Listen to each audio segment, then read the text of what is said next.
listening, even our enemies are coming to be educated. And I'm very, very happy and I'm very glad that even those in Calabar and its environs in Cross River State, Acom, going all the way into the blessed land of Ambazonia, they are all listening. Because CHK 102.1 FM is in Calabar as we speak. It is also in Acom, transmitting all the way into Ambazonia. We are unstoppable. There is no force on this very earth that is capable of even slowing us down. We have come to do the will of the Most High, the God Almighty in heaven, workers of iniquity, the children of perdition, those who were fathered by the Janjaweed before and during, even after the war. Those who have come to do the work of Lucifer. We welcome each and every one of you, because before your eyes Biafra will be restored, and everything humanly possible is being done to ensure that that is the case. As I welcome you, I will ask you to welcome those who are around you. I have not forgotten the very wonderful word conviction. If you want to know the truth, you must listen to us. Everything else is hogwash. Everything else they tell you is bunkum. Here you get the truth, the whole truth, and nothing but the truth. We remain spotlessly clean, whiter than white and whiter than snow. That is why we possess the Midas touch. Anything we touch turns into gold. Everything we touch turns into gold. That is why we have placed the zoo where we want it to be. Of course, Chukwuka Biama has, not us. Or should I say, through the work that we are doing. The zoo is rocking. It is collapsing every blessed day. And I maintain that as a rock is still empty. There's nobody there.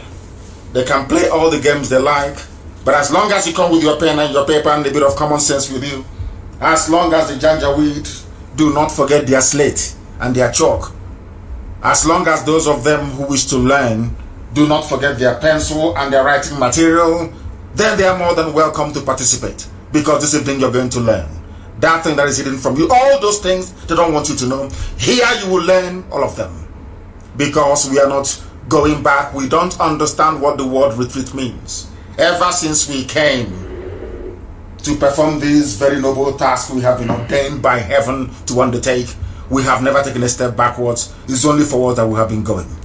That is why those who are not able to be part of what we are doing, they are doing their damn best to ensure that they can become part of IPOB, but they can never be. Not now, not tomorrow, not ever.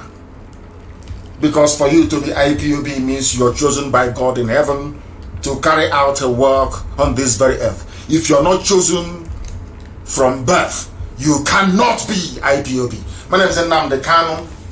I am the leader of this very global phenomenon, IPOB, the largest mass movement on the face of the earth. The only people who, without guns or bullets, manage to cripple the government of a contraption.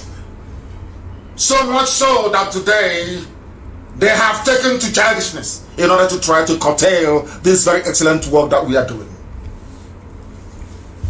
I am the director of Radio Biafra and Biafra Television, and a very humble servant of the wonderful people of Biafra.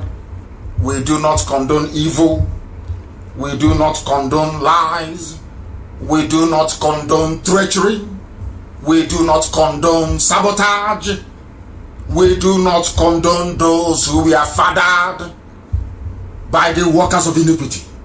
Here we are relentlessly marching towards Biafra restoration, and there is nothing anybody can do about it. It is a challenge to everyone. Sometimes we say it and they say we are arrogant. Of course we are not. It's a challenge to every idiot out there. If you think you can try. Try as much as you can. Do everything within your powers. Gossip your lives away all you care. We are unstoppable. Wanting to get this year And then you will know how serious we are. And there will be no pity. Sabo, oh, heaven forbid. There will be no pity. When the time comes, don't I didn't warn you. We must hand over our proceedings to the Most High as always. Because without God in heaven, we are nothing. Without Chukwokika Biama, IPOB cannot be where it is today. Without the creator of the heavens and the earth, I will not be alive today. Therefore, we must hand over our proceedings. I proudly proclaim it, that without God, there will be no Biafra. I told Ifani Uregu, my friend, many years ago, nearly 15 years ago, I said to him in London that we cannot proceed unless God Almighty in heaven takes center stage. And that is what we have done. And that is why we are unstoppable. We don't worship idol. I don't worship idol. Anything that the hand of man touches cannot be worshipped and cannot be God. I proclaim that is why IPOB is formidable. We are formidable because we worship one true God in heaven. The God of every creation. The God of every religion. The God of every faith and every persuasion. Because only Him and Him alone does every glory, adoration, adulation and praise belong to. We must worship Him. And this very evening, with the time standing at 9 minutes past 7 p.m. in the land of Biafra and the same number of minutes past the top of the hour wherever you are, we are going to pray the Psalm of David. It is a prayer I pray all the time for IPOB.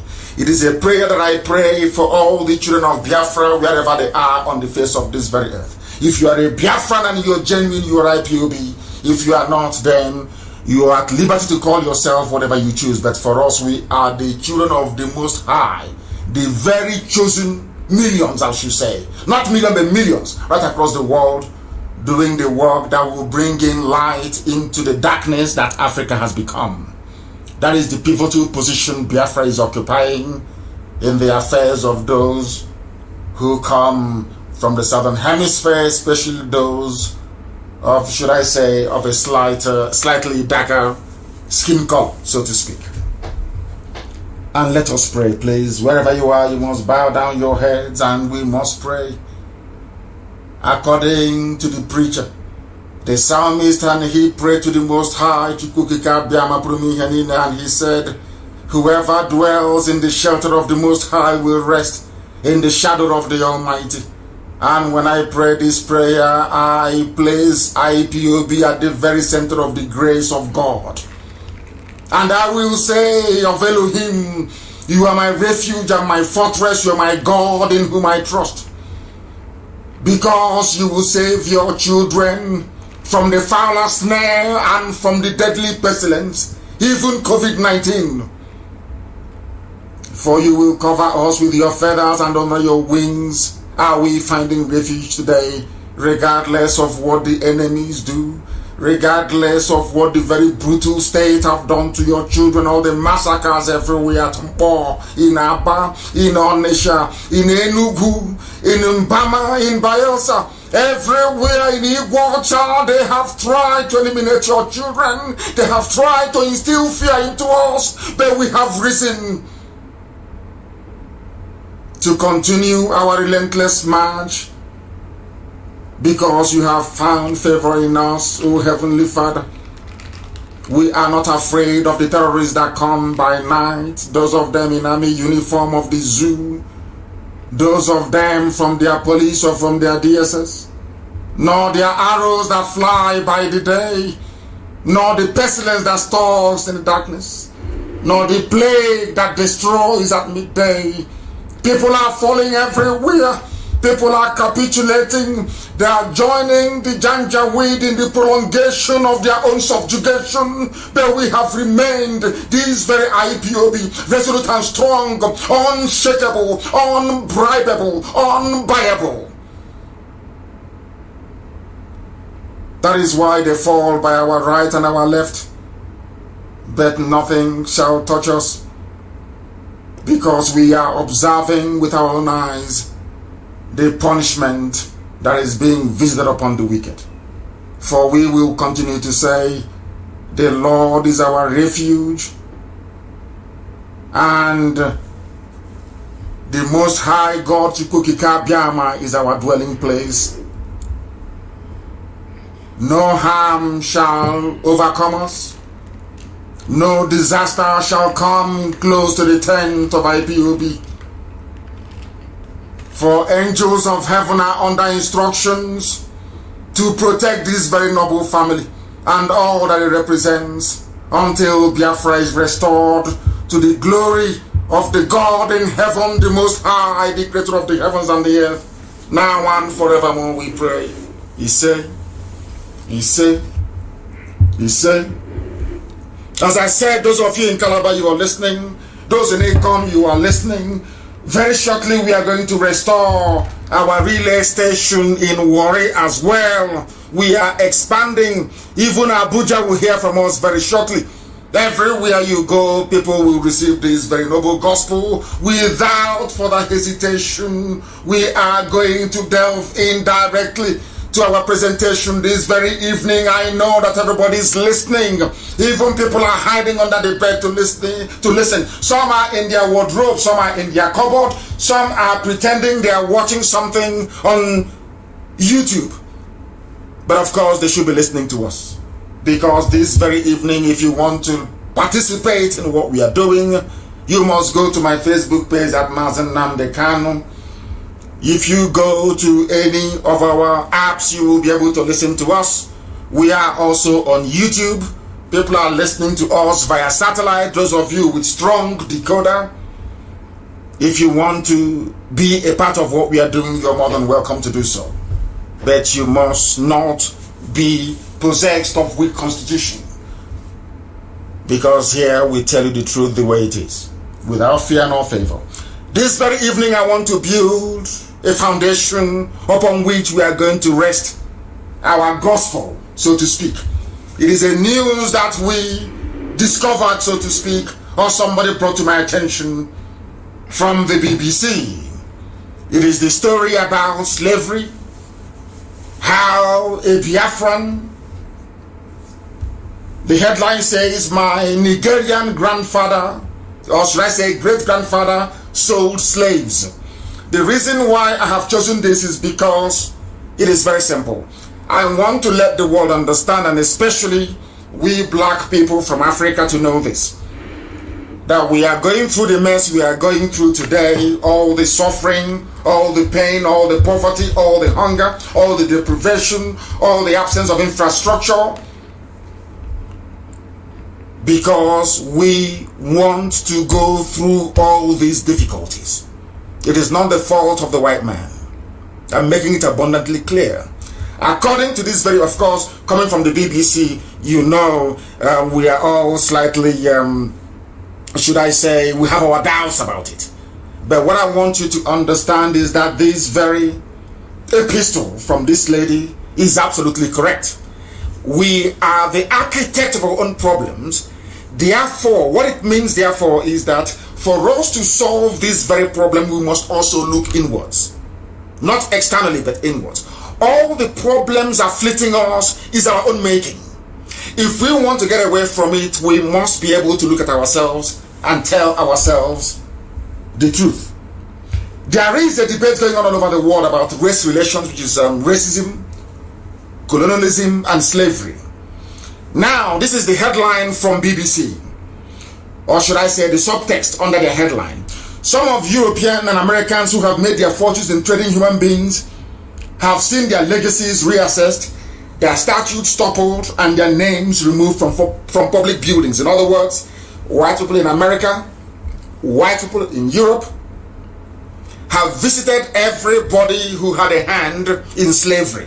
They've realized their mistakes, and they have done the noble thing by pulling down all the statues, by making sure that the buildings named after these dealers in human beings is torn down. But there is another side to it. Before the white man came, what was the behavior of your local village African? What were you doing with your own people? That tells you everything you need to know about who we are. And the reason why Radio Biafra came and IPOB is here today, for the world to understand that we have recognized that the problems that we are going through is not as a result of colonialism. It is not as a result of whatever a white man may have done. The difficulties we are facing, not just in Biafra land, not just in the wider Nigeria, not even in Sub-Saharan Africa, is because of the way a black man reasons. That is all. Nothing more, nothing less. And over the years, the people that are called the neo-colonialists, they are the most horrible set of people ever. Those who are saying to us that our engineers cannot build bridges. For you to build a bridge, you have to go and bring Julius Berger from Germany. For you to build a road, you have to go to China to go and build a construction firm. Whereas there are graduates who are engineers at home from our own universities who cannot get a job to build the roads that we all need as a critical infrastructure for any society to function. I want people to understand this. The problem with Africa is this: if you continue to reason like a typical black person, there will never be any improvement in your lives. You need to change the way you reason. There was something we learned, something I learned personally from studying in Europe, in England for that matter. There is something they do very cleverly, and I want you to understand this. Do you know that coronavirus is rampaging the whole of America, destroying lives, laying cities to, should I say, communities to waste? People are dying every day. Everybody knows that that very virus came from a lab in Wuhan in China.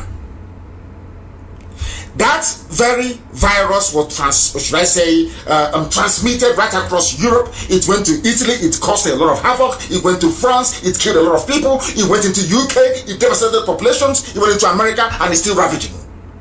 Do you know one thing I discovered about white people?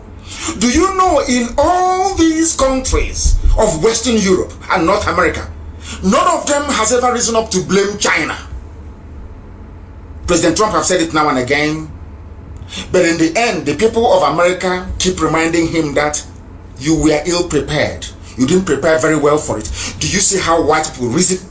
Although the virus emanated from China, they expect their governments to have done something about it.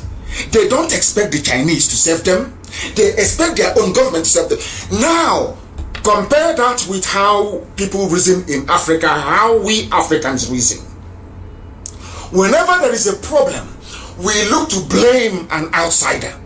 We never blame our own shortcomings, because Americans are saying to President Trump, the reason why we have CIA, we have Secret Service, we have all these people working and being paid through taxpayer money is for you to anticipate all these problems even before they get to us and to prepare to mitigate them.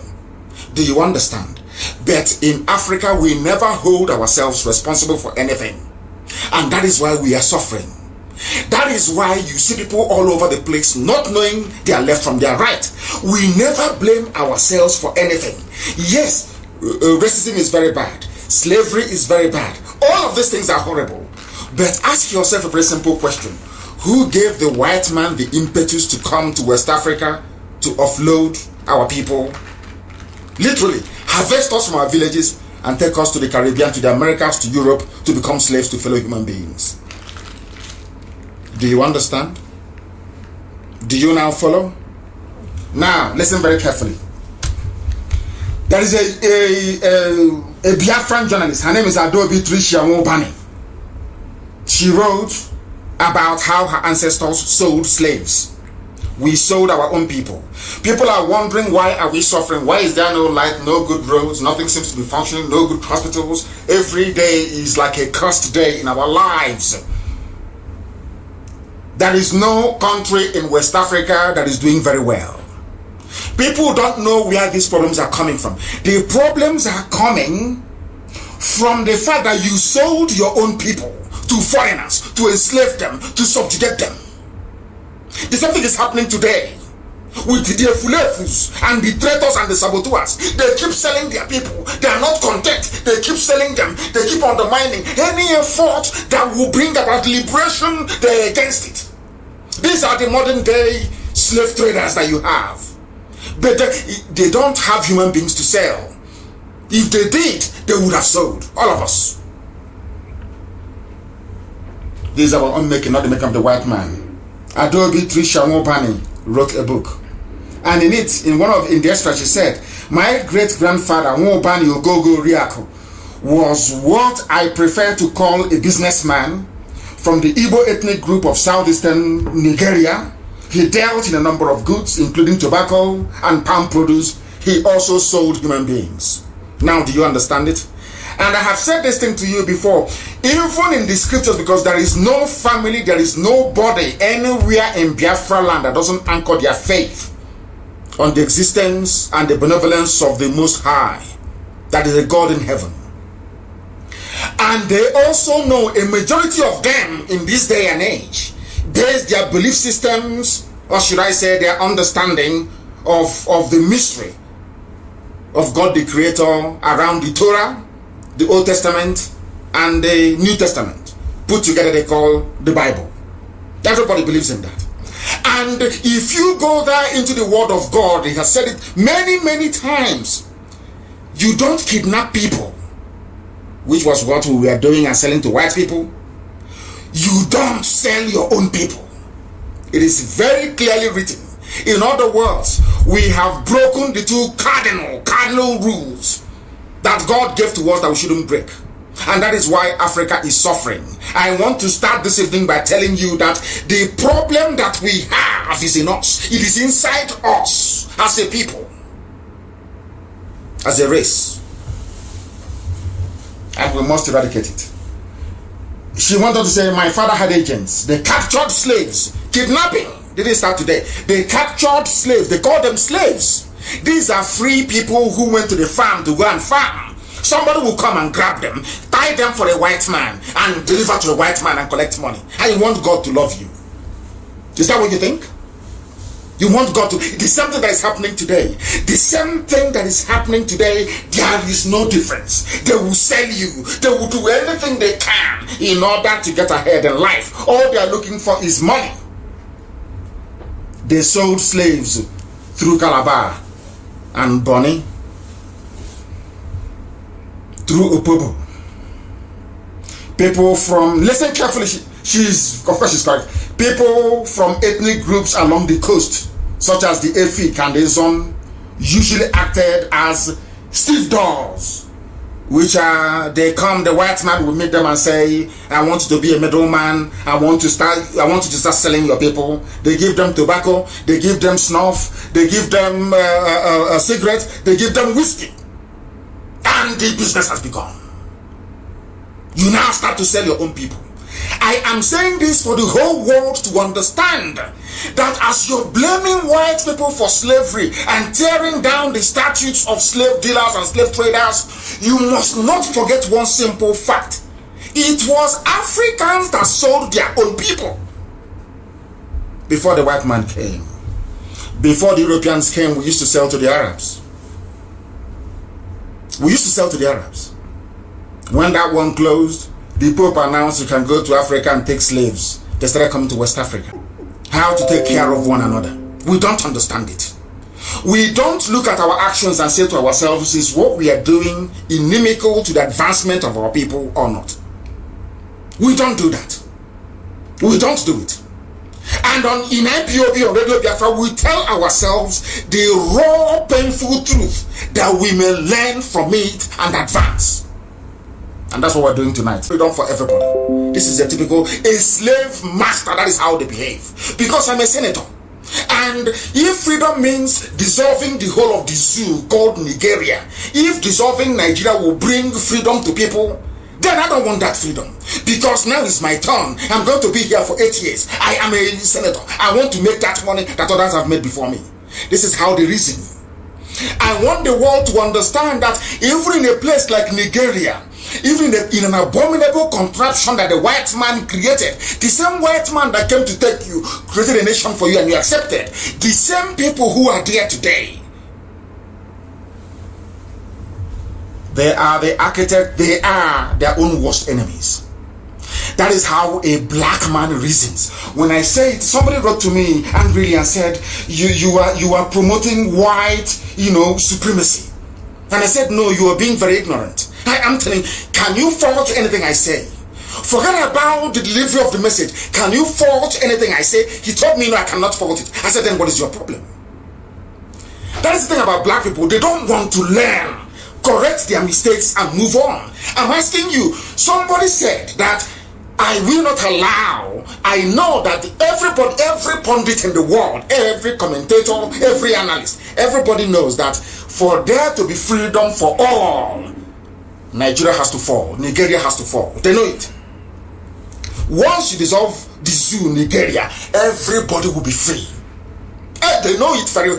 Even a rat, a cockroach, Ochicha knows about this. Now ask yourself, why is that not happening?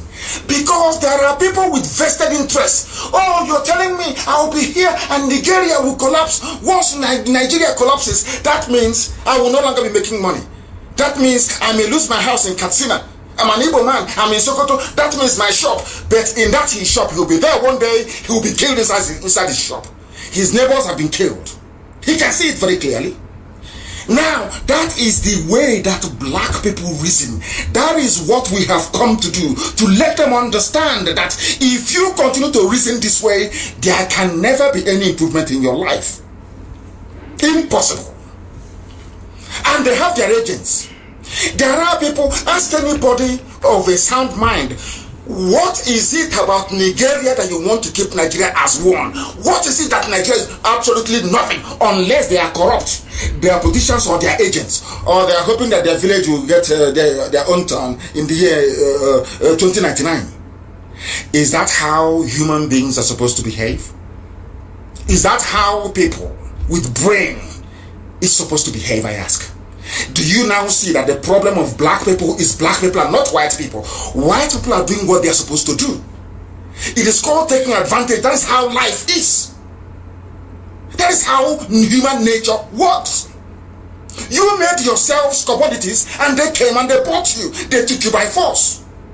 You put yourself in that position. That is what our sister is writing about, and that is the truth. Have we begged the world? Have you seen black people gather together and go to America and beg black Americans, kneel down? People are doing taking the knee. You see Nancy Pelosi, you see a few world leaders kneeling down in deference to Black Lives Matter. The people, the real culprits, we Africans are the real criminals, the real culprits in this. Have we ever gone to America to say to Americans, please, black Americans, we are sorry for what our ancestors did. What they did is absolutely, is abominable, it is horrible, it is terrible. We've not done it. Because we don't like taking responsibility. Not at all. People, because of political ambition, you want to run for office. I had a lawyer once representing me when I was incarcerated. And they asked him, he said his business is not about if nnamdi Kanu is out or not, or dies in prison. He wants to go and contest for House of Reps. And he used my name to get close to the governor of Enugu State so he can go and contest for House of Reps. Those are black people for you. That comes to what I want to preach tonight. The lack of consistency in black people. They never believe in one thing and believe in that thing. They keep going. They keep going no matter the obstacle. They keep going. After a while, they just fall by the wayside.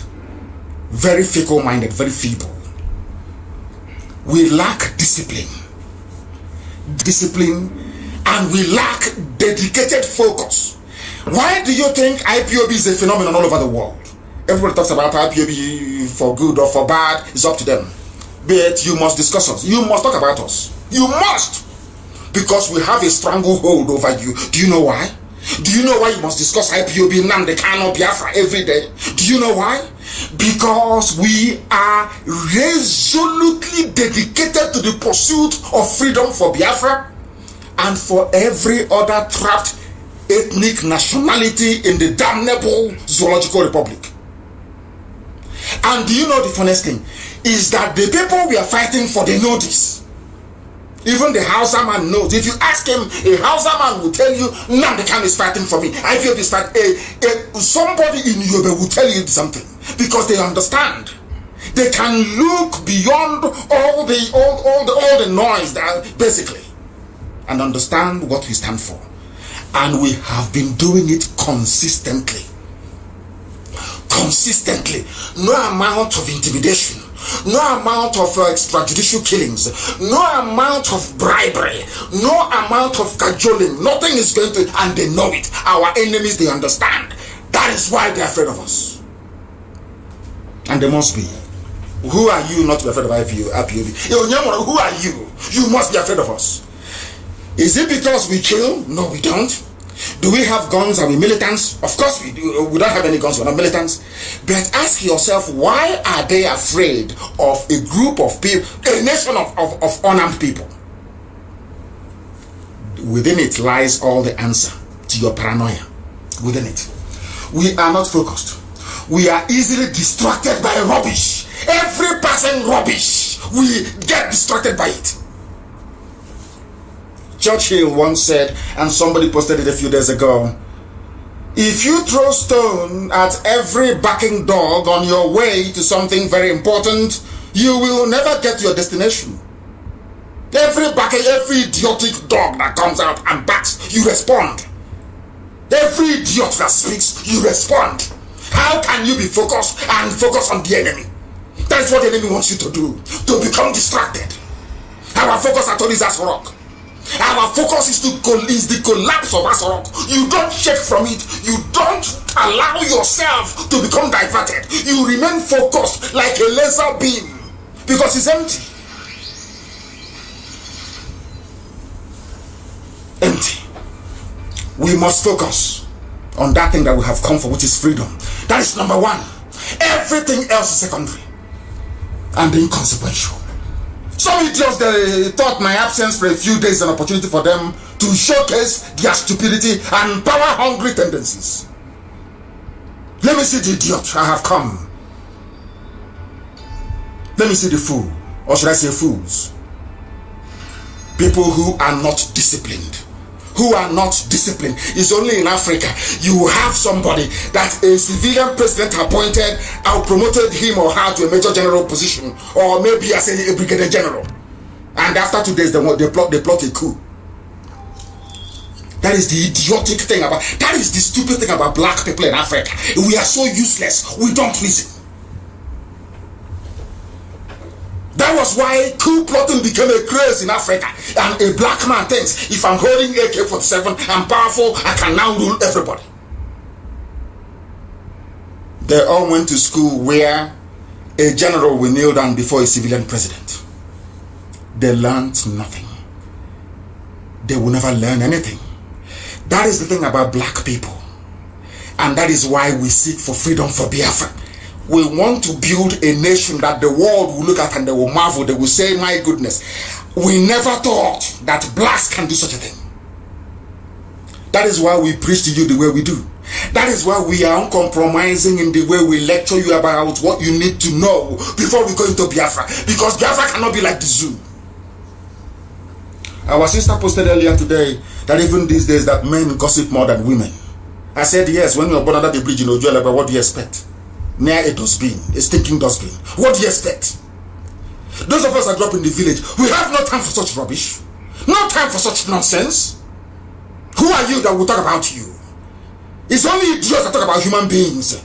Great people talk about ideas. That is what we are doing in IPOB. That idea is freedom for Biafra. Nothing else. If you stand in front of us, we will crush you completely and totally. Those you know, but they ran away, didn't they? The so-called youths running against them, they ran away. When IPOB came, just for burial, they ran away.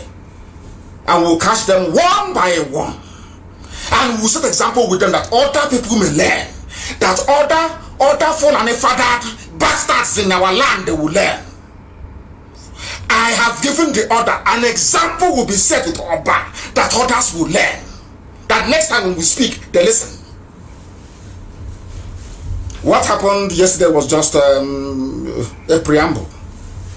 They should keep running because we'll get them.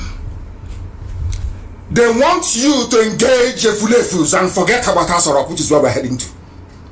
That's our focus, is Asorok, the collapse of it.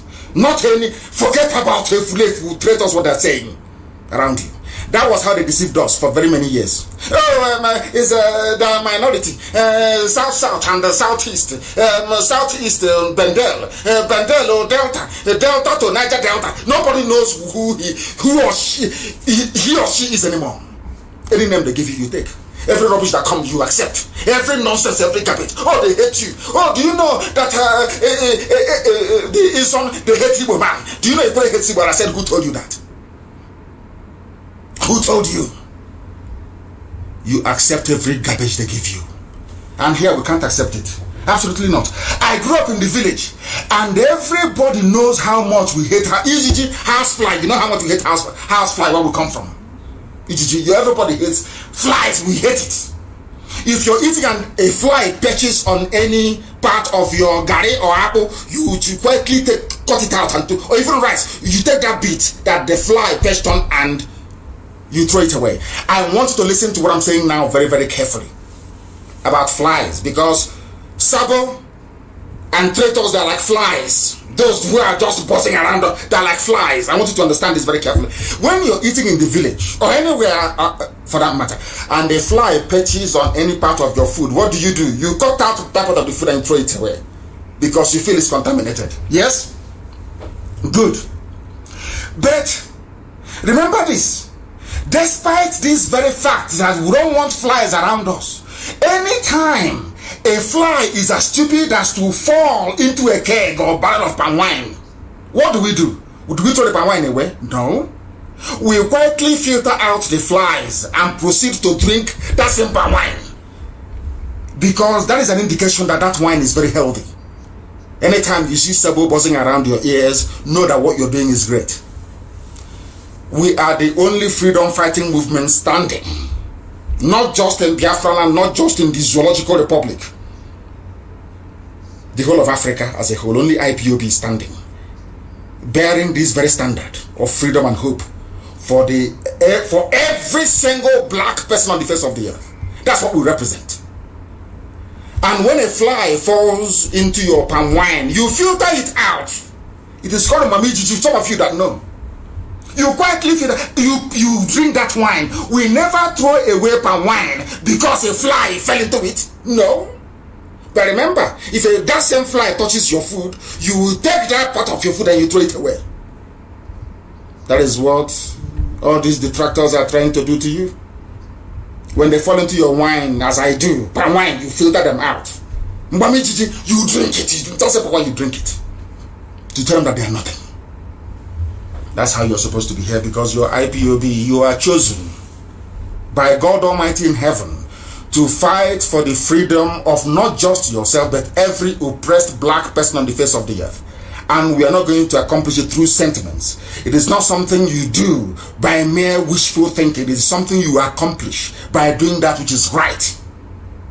Remain focused and disciplined. Don't allow yourselves to be distracted. Of course not. Of course not. The same goes for Sabo. You need saboteurs to make you appreciate how potent IPOB is, because for us, they cannot come. If that one is not good, the fly can never come close to it. Do you understand that? That was like somebody once, they said that a fly is like a poison tester for you. In the olden days, elders will watch a fly. Any food they perch on and die, that food, a human cannot consume it. Are you aware of that? Daddy, do you know you cannot drink perfume? If you open, a vial of perfume, if you open your bottle of perfume and you leave it, will a fly come to it? A fly cannot come to it. If you drink that perfume, you'll be poisoned. You may die from it. I don't want to go into too much, because that is the advantage of growing up in the village. When you grow up in the village, you know a lot of things. When you grow up under a bridge somewhere, I feel sorry for you. And some of you from there, you travel abroad. That's the bye-bye now. What do you know? Not absolutely nothing. The only thing that ties you to Biafra land is just your name. Apart from your name, you are not a Biafran. Absolutely not. You need people to remind you as to how potent you are. Without all these professional gossipers, you're nobody. I have to tell you how mighty IPOB is. The whole world over. And that is why we managed to be able to bring the zoo down to its knees. The people they call miscreants, all manner of names. What haven't they called us before? Today, the zoo is on its knees. because of what God Almighty is doing with IPOB. We are the people that stopped the zoo. For people who do not know, we are IPOB. We are the ones that stopped the zoo, Nigeria, from having a president. They have no president. Do they have one? Let him come out and do a live interview. Let him address Nigerians live. Let him address the inhabitants of the zoo, Niger area. Let him come out live. Do you know why? IPOB. Who says you're not powerful? Don't know how strong you are. You have no idea. Why do you think they want to distract your attention? Because you're mighty. Because of this IPOB, the world has no regard for the zoo. They are crying. No one has any regard for them. We are simply unstoppable, and our enemies understand this. I'm ashamed that some of us spend time responding to inconsequential idiots that nobody has ever heard about. The only reason why you hear about these fools is because they mention IPOB. You have to mention, to be relevant, you have to mention IPOB, or else you're nobody. You are nobody. If you want contracts in Abuja, you castigate IPOB in nnamdi Kanu. If you want to get ahead in life, you must say something bad about Biafra. That is how powerful we are. That without our names, people, nobody will know who these idiots are. That's how powerful you are, if you don't know. Ask them, okay, talk about yourself. They won't exist. Never exist. Nobody will know them. That's how strong we are. How powerful we are. We are unstoppable. Absolutely that. Parasites will come. They need our name to shine. We must ignore them and watch them disappear. Our firepower from tonight is going to be focused on the zoo and nothing else. Some of you are foolishly engaging idiots that have no standing and no reckoning. Absolutely none whatsoever. Our future, if we continue this way, is going to be like that of the departed Ezekiel's work. For those who don't know about the danger that the zoo Nigeria portends, if you want to know how damaging Nigeria is to an average sensible human being, the story of the late engineer Ezekiel's work is a timely reminder. Or the Yoruba girl that was killed, the helicopter pilot. Some of you are aware of all these things. Why did these people die? Ask yourself that. Because of a place called Nigeria. In any other place in the world, they'll still be alive and thriving. In any other place, Ezekiel Izuogo will be like Henry Ford. Somebody built. Do you know that the fact that you're driving a car today, or let me just say in the 40s or in the 50s or in the 60s, was because of a man called Henry Ford? Do you know what Henry Ford did? Henry Ford commercialized automobile production. He industrialized it. He made cars affordable for ordinary people. And that was why he was voted the capitalist, or should I say the businessman of the 20th century. Henry Ford. We have here in Ezekiel's work, we have our own Henry Ford. But because he's a Biafran, because he's blessed, and unfortunately he found himself in a British contraption called Nigeria. His life ended in failure, not for him personally, but for the society. Now he's dead because he's a Nigerian. And all the support and help he should have received, all that support and help, they are now in hotel buildings in Dubai, in plush mansions in London, in Swiss bank accounts. Why? Because of Nigeria. And that is why we want it to fall, by all means. Is this the future you want for your... Look at your child. Some of you have very bright children, boys and girls, who wants to be engineers, who want to create something, technicians, they want to build something. Maybe some of them are right now showcasing their talent. Look at his work. I want to let you know that as long as Nigeria exists, Nigeria, as long as Nigeria is existing, you can never attain your full potential unless you're a criminal in politics. They are the only ones who attain their life's ambition, which is to loot and to keep looting. That is the pinnacle of success in the zoo, is how much you have stolen. Ezekiel's work is dead. Is that the future? This is a man that in any sane society they would have nurtured him. Everybody right now who could afford a car would have a car. Very peacefully. There will be taxes rolling in. There will be export potential for the car, the automobiles that he's making. His name will be on the car, Izwog, maybe. The white people, they had a man called Henry Ford. That man went on, even Daimler. Remember Daimler? Daimler Benz, yes? These are human beings. They are not angels from heaven. They are fellow human beings. If you cut their skin, you see red blood coming out. In their own land, because they are white people, they appreciate something good. They were nurtured. Today, some of you ride a Ford pickup. You're having fun, but you have your own talent, your own engineer, your own God-given automobile expert. He died in regret, misery, and pain. And that is the type of country you want me to belong to? Hey, please, for goodness sake. If you want the future of your child to be like that of Ezekiel's work, then all well and good. The ability to live as free men and women in a land where the Israelis of this world can flourish and thrive is what we are pursuing. In Biafra land, every talent. You know, in the zoo, it's only their children of politicians. It's only their child that is good enough for anything, for scholarship or anything. How many times have they set up any kind of competition? Let's say science competition, to say the best science student will get scholarship to MIT. They will never do it.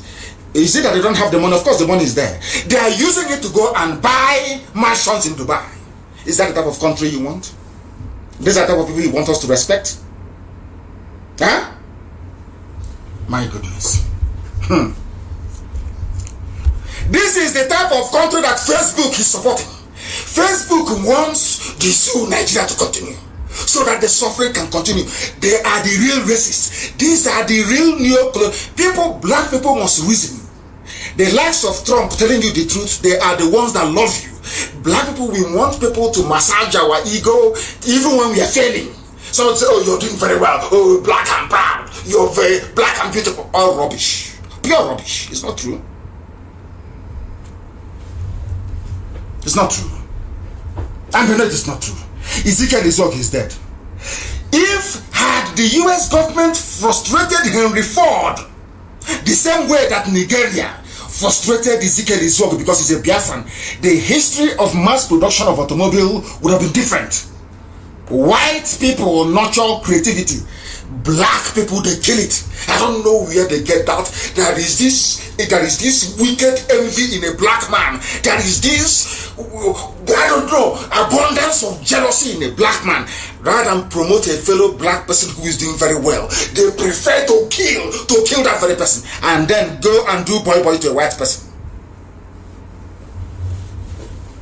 Somebody said they are doing it to develop kilishi. They are doing kilishi. Oh dear me, zoo. People think that we just woke up one morning and decided to hate Nigeria. They don't like Nigeria. They are trying to bring the nation down. And I'm asking you a very simple question. Which other people in this world will have somebody like Ezekiel Izwog and allow him to die like this without fulfilling his potential? So now he's dead, he's gone back to his maker. The God that brought him to bring automobile to black people in Africa, how do you think that God will feel now? The God that brought it, God said, I have given talent to every nation. To you black people in Africa, I'm giving you Ezekiel Izwog. Take him, nurture him, let him build cars for you. Some of you are saying, oh, I'm trekking too much. My mother is trekking in the village. I'm struggling. How do I get a car? But God gave you somebody who's a car maker by nature. What did you do to him? What did you people do to the person that the Africans, Africa's version of Henry Ford? What did you do to him? Because he's a Biafran. Because an Igbo man. And you want me to love Nigeria, to support Nigeria. Do you see how foolish you sound? All of you talking rubbish. I saw some idiots today talking nonsense about Nigeria. Are you not ashamed of yourselves? Where is Ezekiel Izwog today? Where is he? Where is he? Nowhere to be found. And please don't say Innocent. Innocent assembles cars. He assembles the parts of the cars. Izwog fabricates the parts of the cars that he built. The car that he built, he fabricated them. So there's a difference from car assembly to car maker. A car maker is not somebody who owns an assembly plant, no. He fabricated all the materials that he used. For your information, there is something satanic in the brain of certain, I will not say all, certain black people. Satan dwells in them. Satan dwells in them. And it's a good thing that they can't see Biafra, of course. They know they can't.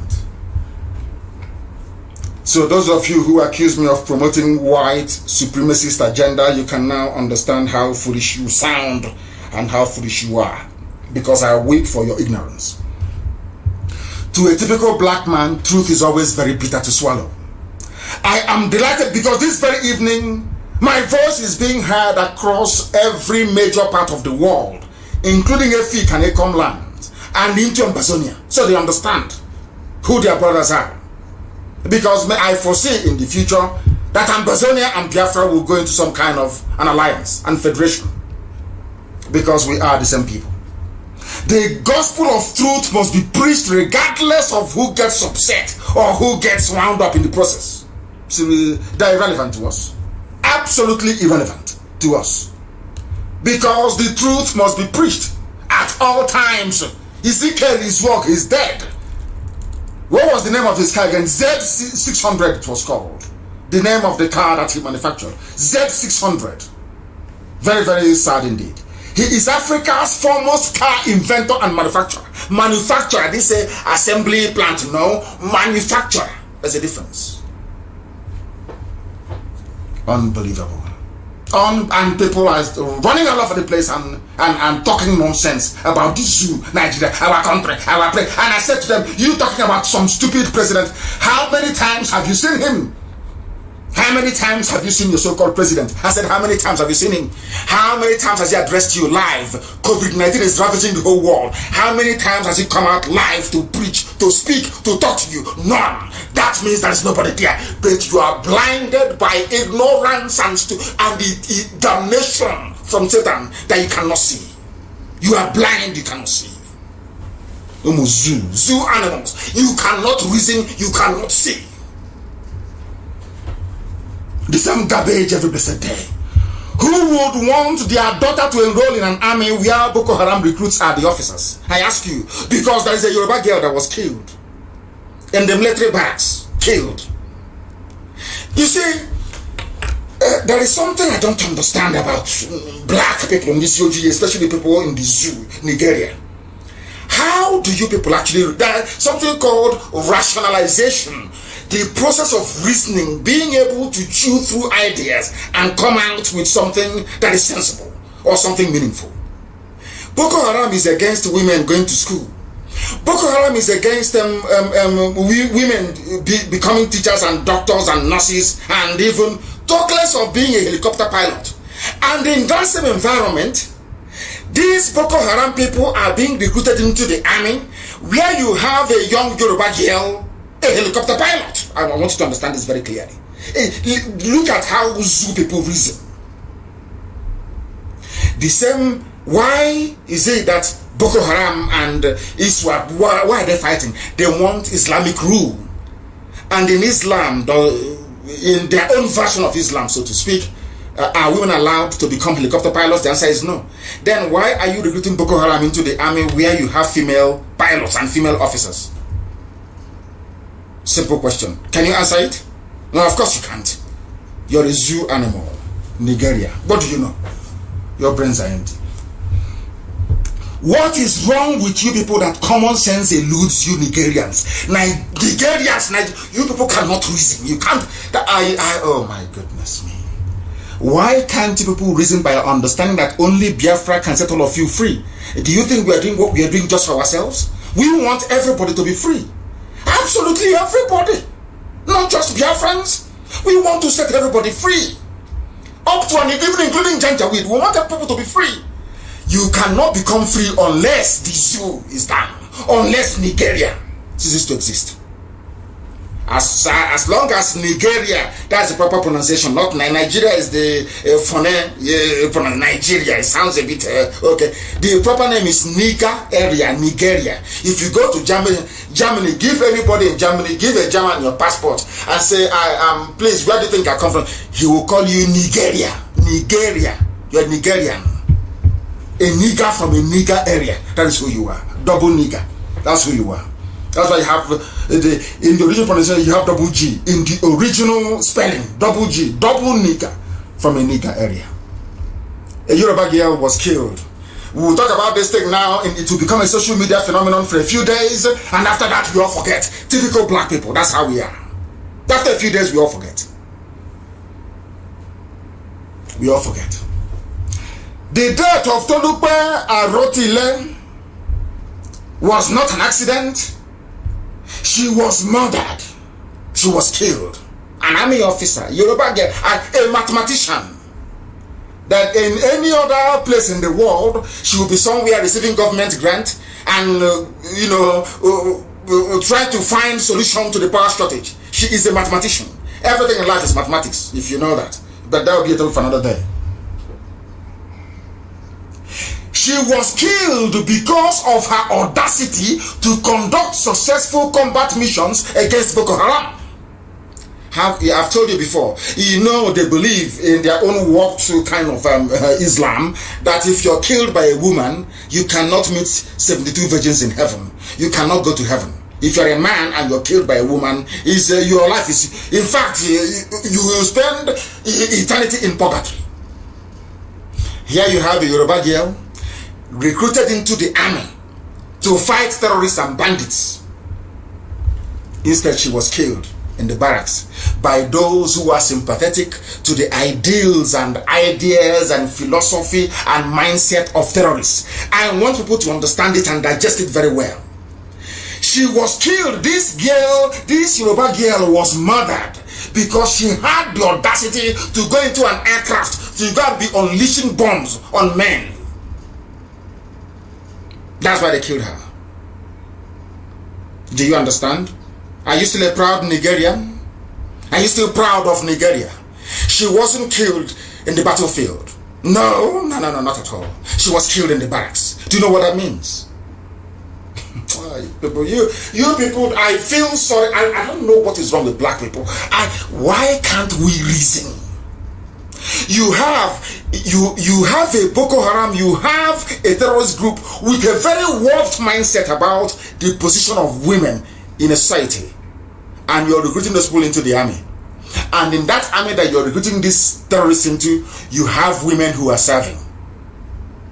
And you're telling me that people are sensible, that they're reasonable? Is that what you're telling me? She's dead. All they will do, maybe they'll give the parents her salary for 2 months, probably around 80,000 naira, less than 200 pounds.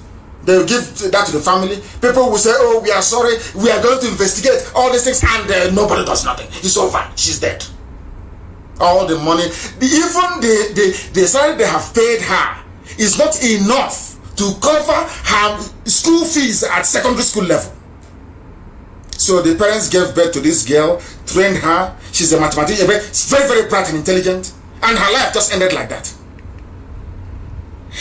I know she signed up as a soldier. She may die in combat, yes, but not to be killed in the barracks. That's what happened to her. Go and tell her parents about one Nigeria and see what they will do to you. This is the zoo. In a country, the people she's fighting, their comrades are her fellow officers in the army. Do you understand? Because she's serving alongside the so-called repentant Boko Haram. And you're going out and you're killing their comrades, and you think they'll be happy? Of course not. They'll kill you. And that's what they have done. They've killed her. And the zoo, as usual, what will happen? Nothing. They will say there's an inquiry. We've set up an inquiry. We are going to get to the bottom of this, and nothing happened. Nothing will ever happen. Absolutely nothing will happen. That is how the zoo operates. And that is why we hate them with a passion. And as this evil is happening every blessed day, that is one thing about Nigerians I don't understand. God created human beings to have brain, to be able to reason. And I keep every day as I wake up, when I see the behavior of black people, I keep asking myself, is it, God, are you sure that there was no mistake somewhere? Your God doesn't make mistakes, we know that. But are you sure that there's something didn't go wrong somewhere? Do you know that this situation of insecurity in the zoo is so bad that today explosion killed 7 children? I want to be factually correct, absolutely correct. It was reported yesterday. It happened yesterday. Explosion killed 7 children. If this thing were to happen anywhere else in the world apart from the zoo, believe you me, CNN will be everybody, Al Jazeera will be everywhere. That is why I want to let people understand about who really hates you and who loves you. They won't talk about this news because they are benefiting from the corruption that Nigeria is. Nigeria, the corruption that Nigeria, 7 children killed. It is not international news. Who killed them, you would ask? Who killed 7 children? An improvised explosive device. You see, when the dead Buhari was alive, they were plotting all these things to how to take over other areas. They never learned when an army from the north came to Biafra land to take Biafra land 300 years ago, and what happened to them. You see, they forgot one thing. They thought that the loss of Biafra between 67 and 70 somehow was a signal that they can go on and take over the whole of Biafra land. But you see, I am saying this to the feudal lords, the Janjaweed, those who control the Fulani Caliphate. This is something they don't know. There is something very special about Biafra. God may punish us with you or with Britain as he did before you came, so that we can return back to him. Not that so you can come to occupy our land. The more you have this design in your brain to take over the whole of the south, to take Yoruba land, to take Biafra land, and bring in every Janjaweed in West Africa to come and reside in, the more you lose your own land. That's what is happening to you. You have come to kill other people, but there are those you left behind who are now killing your own children. It's happening in Katsina, the state where the dead Buhari, I said dead, late dead Buhari comes from. Any idiot telling you otherwise is deceiving you. They know Buhari is dead. They're all covering it out of shame, so they will not say, oh, nnamdi Kanu was right. That's all. That is all. But they know Buhari. Who doesn't know that? That the mass murderer is dead. Today, 7 children are dead in his own town. And you're telling me that the old Buhari will be there and he will not say anything? 7 children killed in his own hometown. You people are truly daft. You Nigerians, you niggers from the zoo, you are truly daft. Daft beyond recognition. Daft. 7 children are dead. And Nigeria, let's make it better. The people are dying every day. The young pilot is dead. Helicopter is dead. Your soldiers are being slaughtered in Boko Haram territories. Bandits are ravaging you every day. Fulani terrorists, allies everywhere, killing you, taking over your land. And you have the temerity to wake up and say, Nigeria, we will fix it if we restructure it, if we do this, if we our governors. You people are, you have abandoned the real issue. There is a saying where I come from, in the village.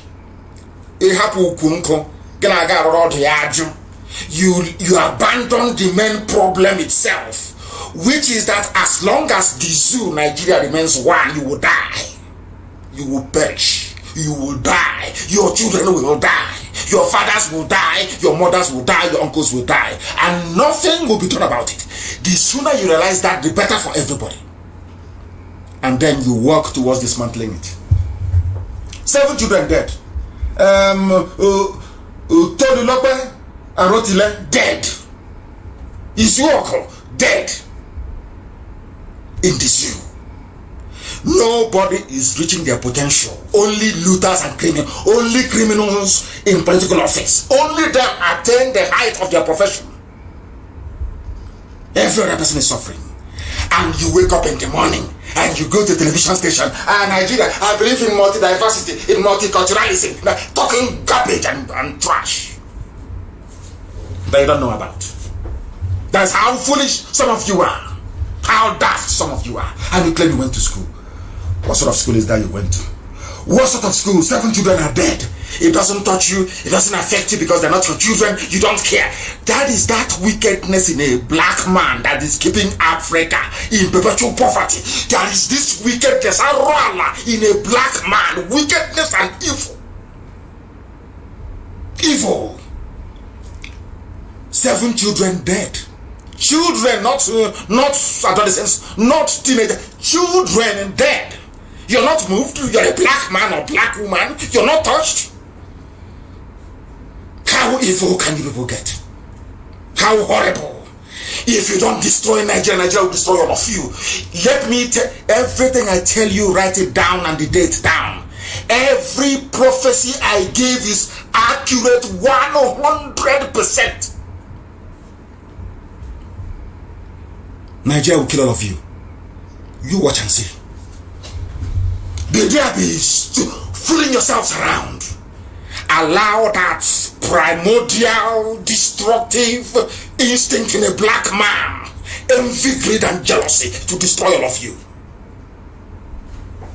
In the zoo, it will swallow you. This is a hard man. When Buhari was alive, because he's a hard man, he's a general.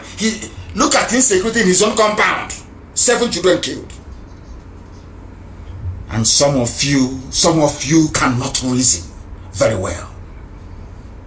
Because to you, the little envy inside you is more important than you express it. It's more important for you to express your envious nature than to fight the evil that is in front of you. Hopeless people everywhere. Is that over? That's a casino. Let us go to Kanu. State by state. In the zoo. What is happening in Kanu? Bandits stormed the home in Kanu of a lawmaker, and the 17-year-old daughter is gone. Do you think he's going to see the daughter again? He's in Kanu. They are the one Nigeria people. Let's have one Nigeria. They don't know that if you have an Arewa nation or a Hausa people are big enough to be a nation of their own, do you think this nonsense will happen? Of course not. Of course not. Because you've allowed everybody to pick up AK-47. Nobody's complaining, oh no. But watch the day now that IPOB will come out to defend our land. You see them, their mouth will start running like a broken tap. You say in the north, 17-year-old girl gone from the home of a lawmaker.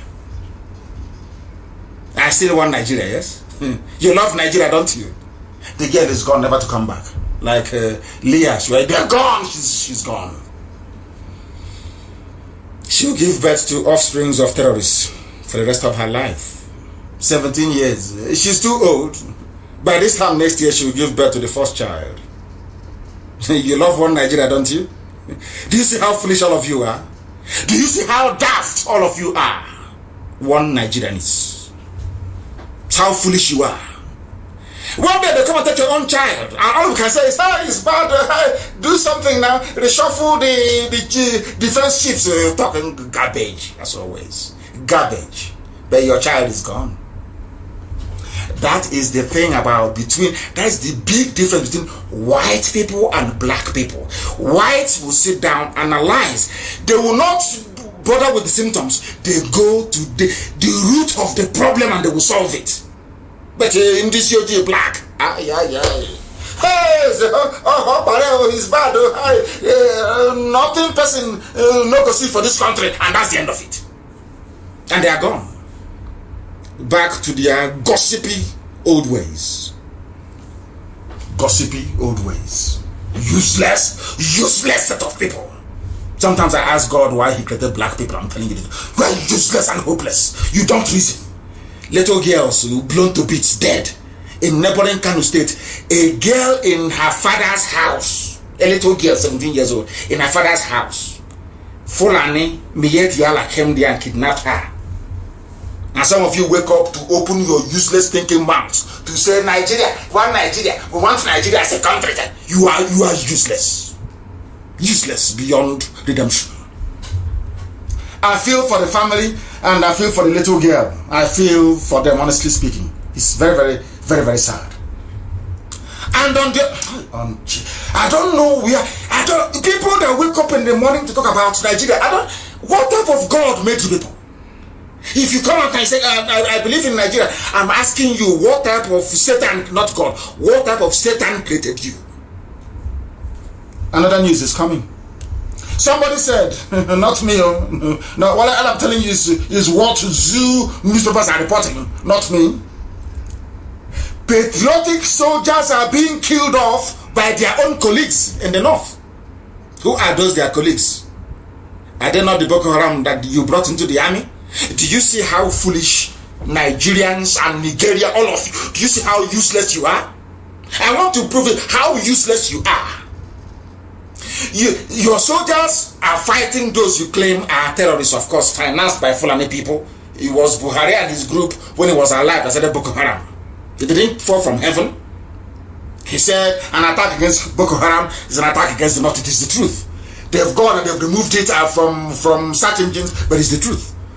We still have the picture, the headline from this day newspaper. You went, they sent you, deployed you to Maiduguri to go and fight Boko Haram, and you went into battle with them. You killed some, they killed some of you. You captured some of them as prisoners of war. And instead of actually dealing with them or holding them until the war is over, you now release them prematurely and recruit them into the army. They now join you to go and fight their colleagues. Are you mad? Do you see how foolish Nigeria is? Are you sick in the brain? That is why this soldier is saying that those of us who are patriotic, we are being killed by our fellow soldiers in the army. Do you see how the zoo rolls? Do you see how the zoo rolls? Do you see how they roll? I will read it for you so you will know. My fellow soldiers shot me on the battlefield for killing Boko Haram fighters. A soldier is reporting. A former Nigerian soldier has alleged that he was shot by his fellow soldiers on the battlefield for killing too many Boko Haram fighters. That is your country? Hey, we want restructuring. We want to reshuffle. We need a new security architecture. People talking rubbish. Talking nonsense every day on their useless TV stations. Rubbish every morning and evening.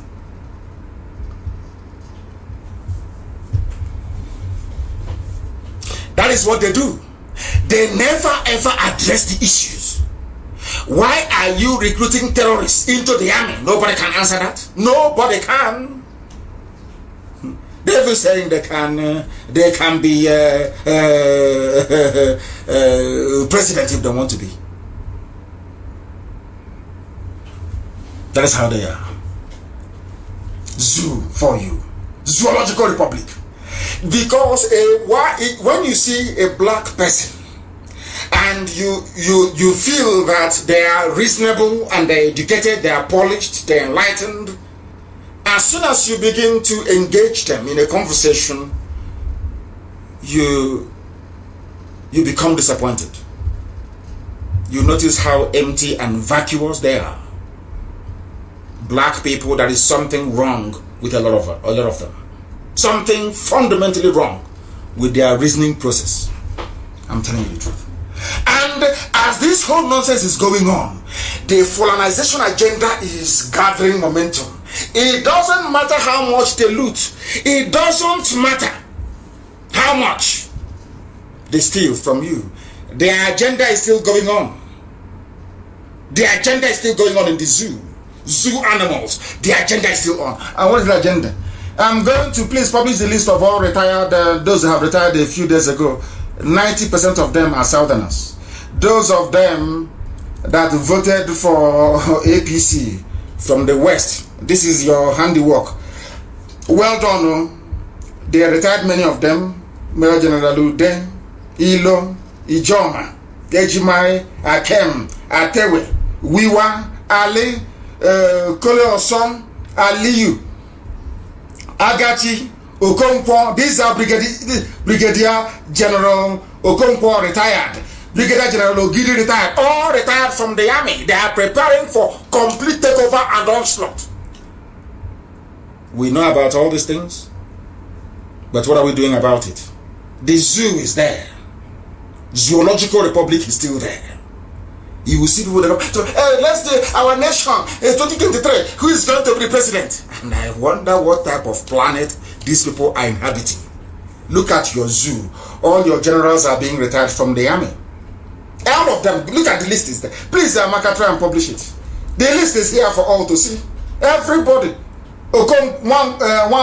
Nicholas Achinze. That was the Dasukism ADC. Colonel, retired. All of them. Oh, very, very sad indeed. These are people that spent decades deceiving everybody, that Biafra is a bad thing, Igbo man is out to dominate everybody. Today, they are not only dominating you, they are also killing you on top of it. That is Fulani for you. They spent years deceiving all of you. Bendel, Niger Delta, South, Midwest, Upper West, Middle Belt, gerrymandering and cutting people up into pieces, whereas they are busy planning. Every day they are planning. Every how to take you over. And those of us, so I will say those of us from the South, because that's been a development I'll talk about that later on. Those of us from the South, always messing about and of course allowing our envious nature to get the best part of us. Here it is now. Who is going to save you?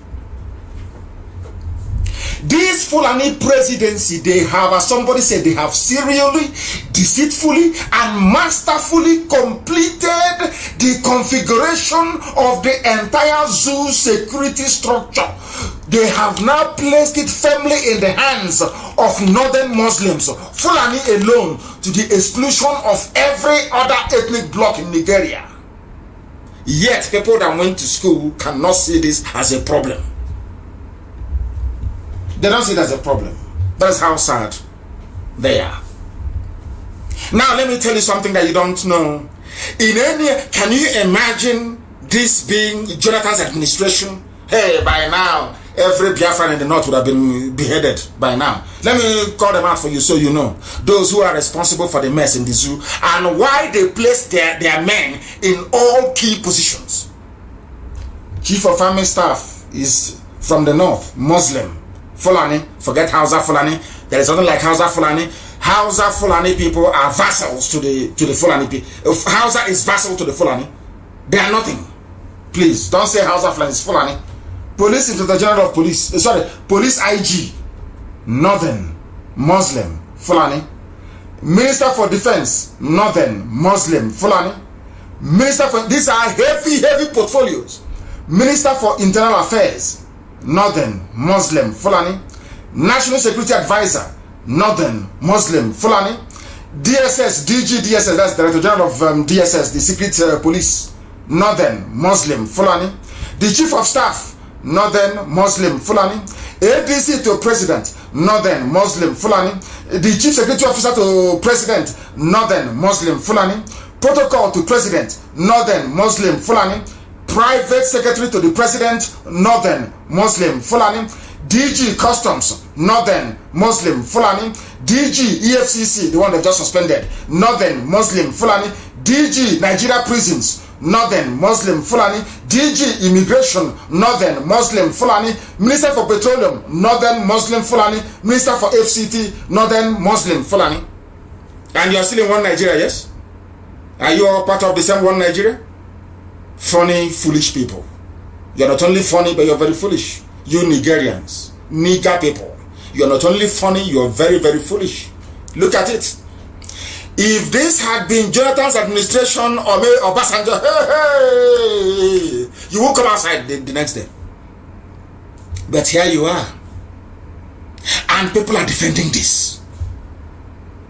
People are defending this. Oh, black people on this UG. Black. Let me tell you something, please. Amaka also published this very one. There was an intercepted telegram. The M branch, our own IPOB intelligence, the very best there is. It's just because we don't have a state. The very best, I tell you.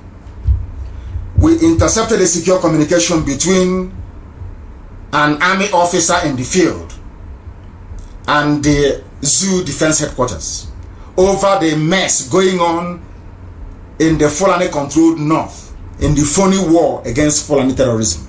It's not Boko Haram or ISIL, it is Fulani terrorism. That's what you're fighting. Fulani terrorism.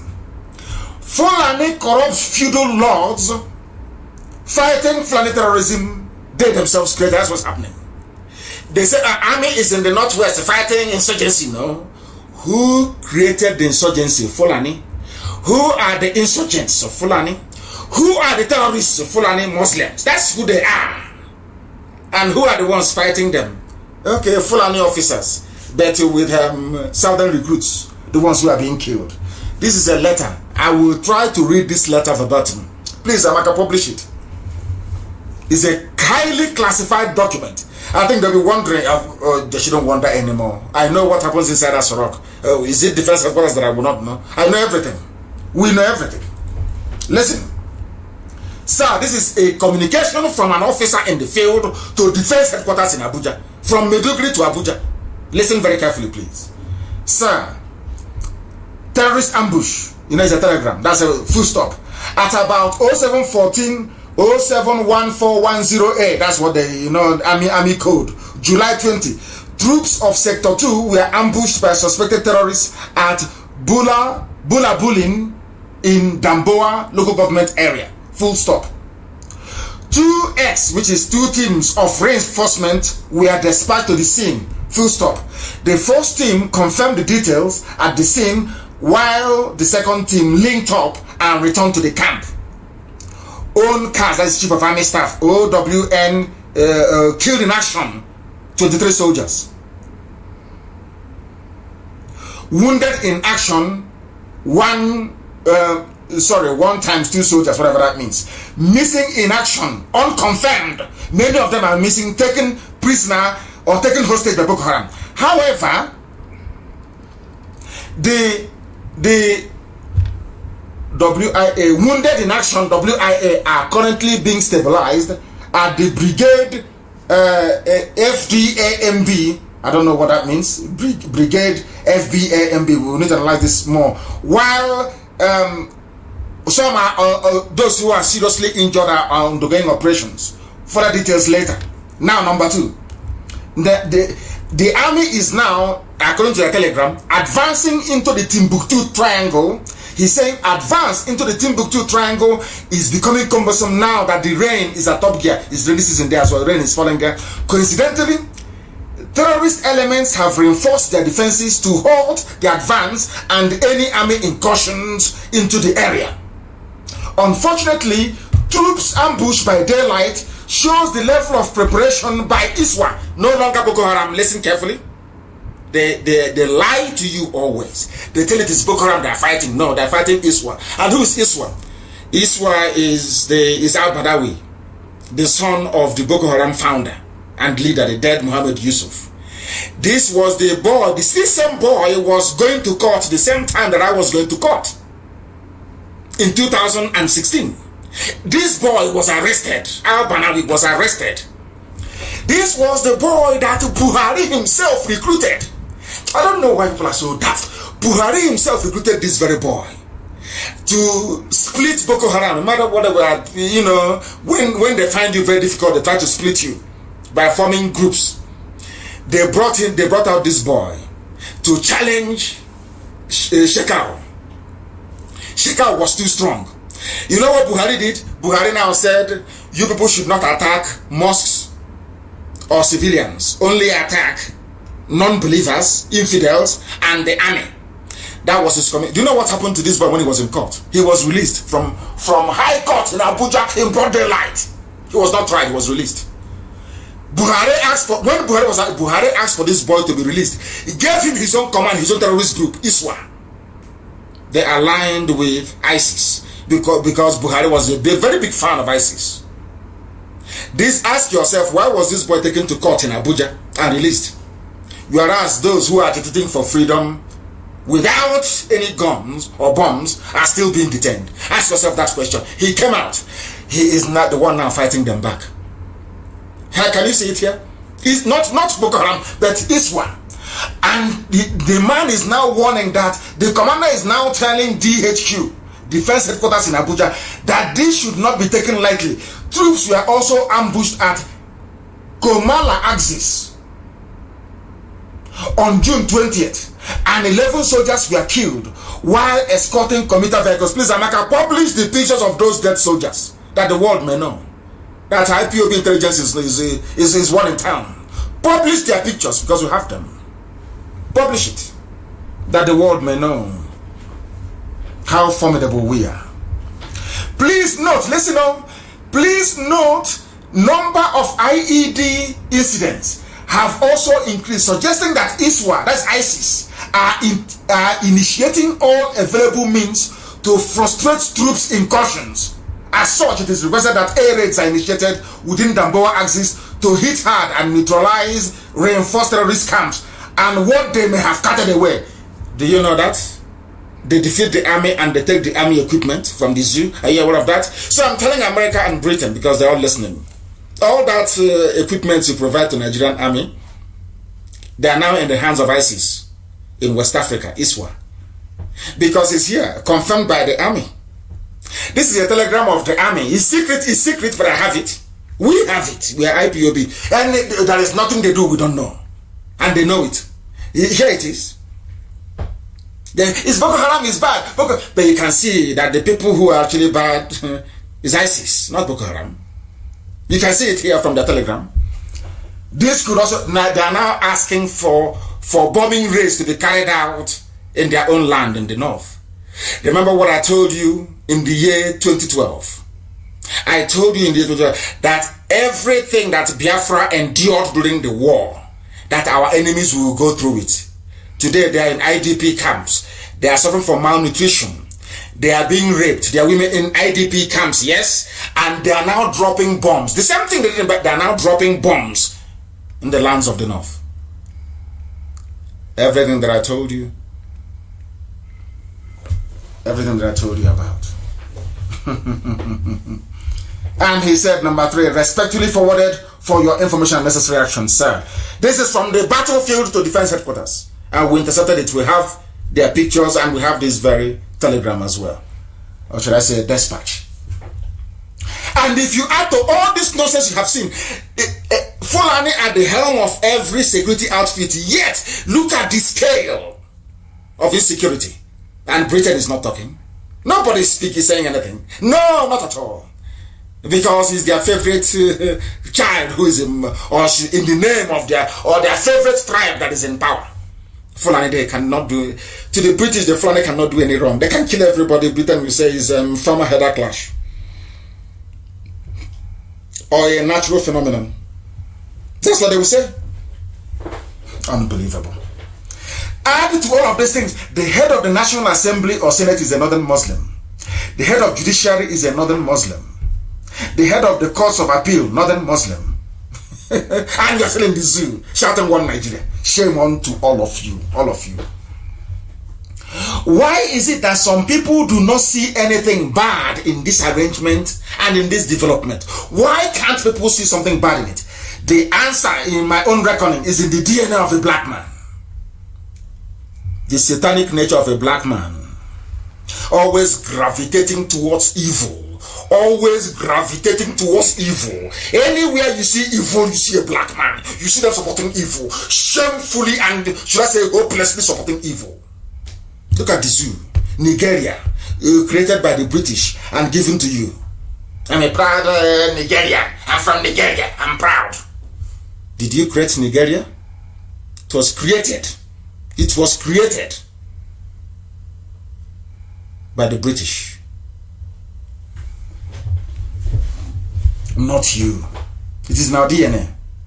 Now, the full intention of the Fulani presidency is now clear for everybody to see. Is it in the lopsided arrangement? Is it in their overbearing domination of every apparatus of state? Every department they are there. I call it modern day Fulani colonialism. And some of you cannot see. Every day you come, you are begging them, oh, why don't you give us one slot? Give us one position now. And the funniest thing is that they are doing all these things without any recognized head of state. There is nobody who is the president. There is no vice. When was the last time you saw Sibajo? Nobody can tell me till today. You all know that very well, don't you? Fulani, they are doing all of these things to you without head of state. Imagine when they have a proper head of state, what they would do to all of you. Now, do you understand? Now, do you understand? Now you know, don't you? It's the zoo. That is how they roll. That is how the zoo operate. That is how they roll. The zoo military Fulani, they are getting ready for their full-scale jihad. They are still using the name of the dead Buhari regime, their Mr. President. When I hear people talk about Mr. President, I get very sick. The cowardly southern political class is doing exactly as they are told, because it was the Janjaweed that brought them out. It was Fulani that appointed all of them. They decide who goes and who doesn't. Look at Imo State, for example. Tells you all you need to know about the zoo. About the zoo. Oh dear. The day black people, supposedly educated black men, accepted to answer the name nigger as a name, was the day we sealed our miserable fate. Nigeria. Awolowo was there. I think he went to school in America. He was in America. So he should have known what the word nigger meant. He came back, he said, I want to be the president of Nigeria. Very sad indeed. Only Biafra can save the black race. And this is the reason why Satan, and all his agents are doing their best to distract us. They are doing their best to stop us. But they will continue to fail very woefully. Woefully, they will fail, as they have always failed. The zoo Nigerians, they think mere rhetoric can save them. Talking about presidency, let us restructure. They know. They have conveniently forgotten that this rogue Fulani regime means evil for everybody. You will all suffer and die in it unless you reason and become sensible now, not tomorrow. Now, not tomorrow. They control customs. Why did they control that? Let us tell you, somebody did a very good job. In fact, Dr. Abaziambe, that was what he wrote as his name. Let me tell you, he did a very beautiful work. Let me explain to you why they control you, why they have Fulani has control over your lives. I'm telling you, for some of you, the level of control that Fulani has over your lives, I don't think another thing has it. I'm telling you the truth. Listen, the Fulani, they control the customs so they can bring in weapons of war all the way to Kaduna dry port. That was why they did. They planned it very well. El Rufai and the dead Buhari, they planned it very well and they're executing it now. Dry port in Kaduna. They control immigration so they can bring in as many Fulani fighters from across West Africa and North Africa as possible. They control the police so there will be no investigation and enforcement of laws against killer Fulani headsmen. They control the National Assembly so there will be no adverse parliamentary proceedings against them. They control the DSS so that if you talk, they will shut you down. They control the judiciary so that once your case reaches the Supreme Court, it is dead. They control the army so that if you fight back, they will use federal resources to python dance you. They control the executive branch so they can dip into the national treasury to fund the Fulanization of Zoo, Nigeria. They control the Ministry of Information so they can control what you hear and set up their own radio station. They control Yoruba Muslims to make sure that the South stays divided. What other proof do you need? What other proof do you need, I ask you? None whatsoever. Now, to make matters worse, some of you may have forgotten, but it's our job to remind you. You keep forgetting, we keep reminding you.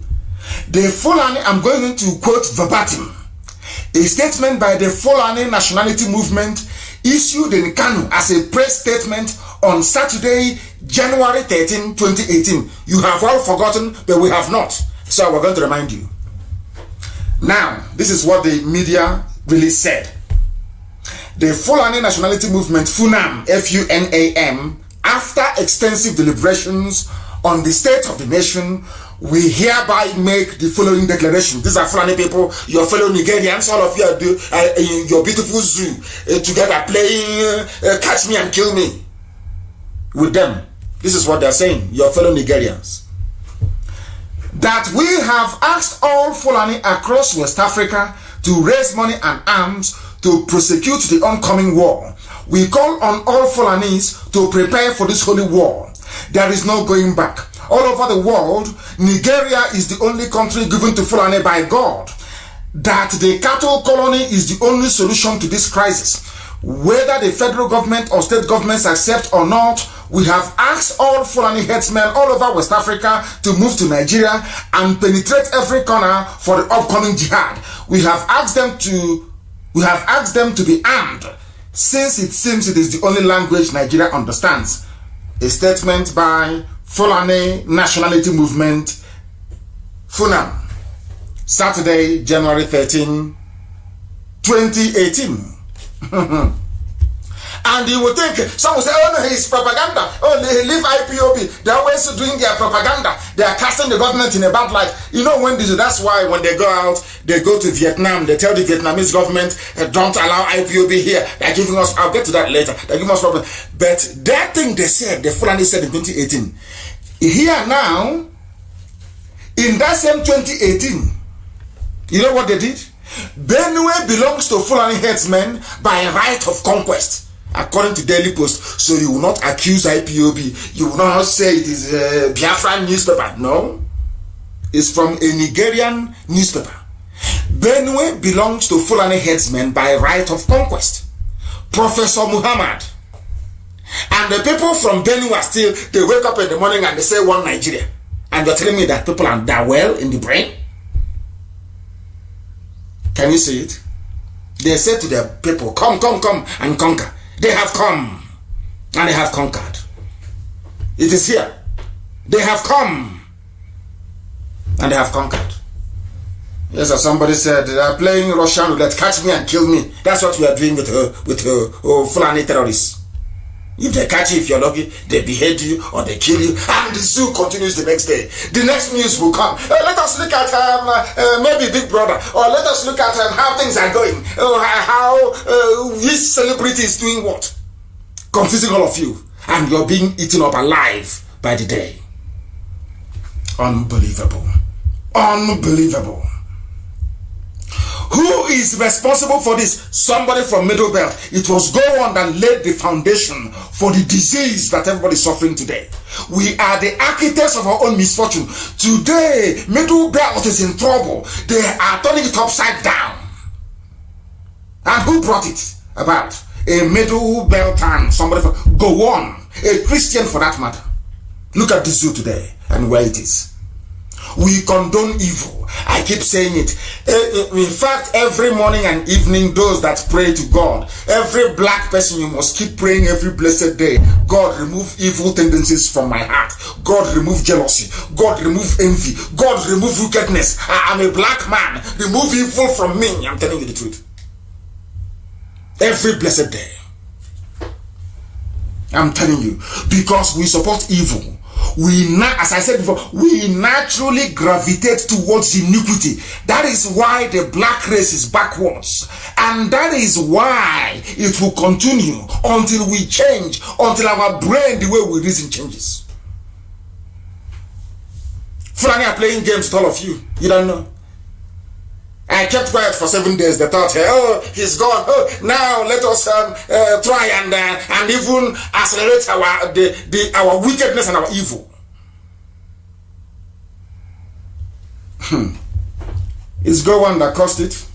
We are now on the verge today of total conquest because of a mistake that Britain made.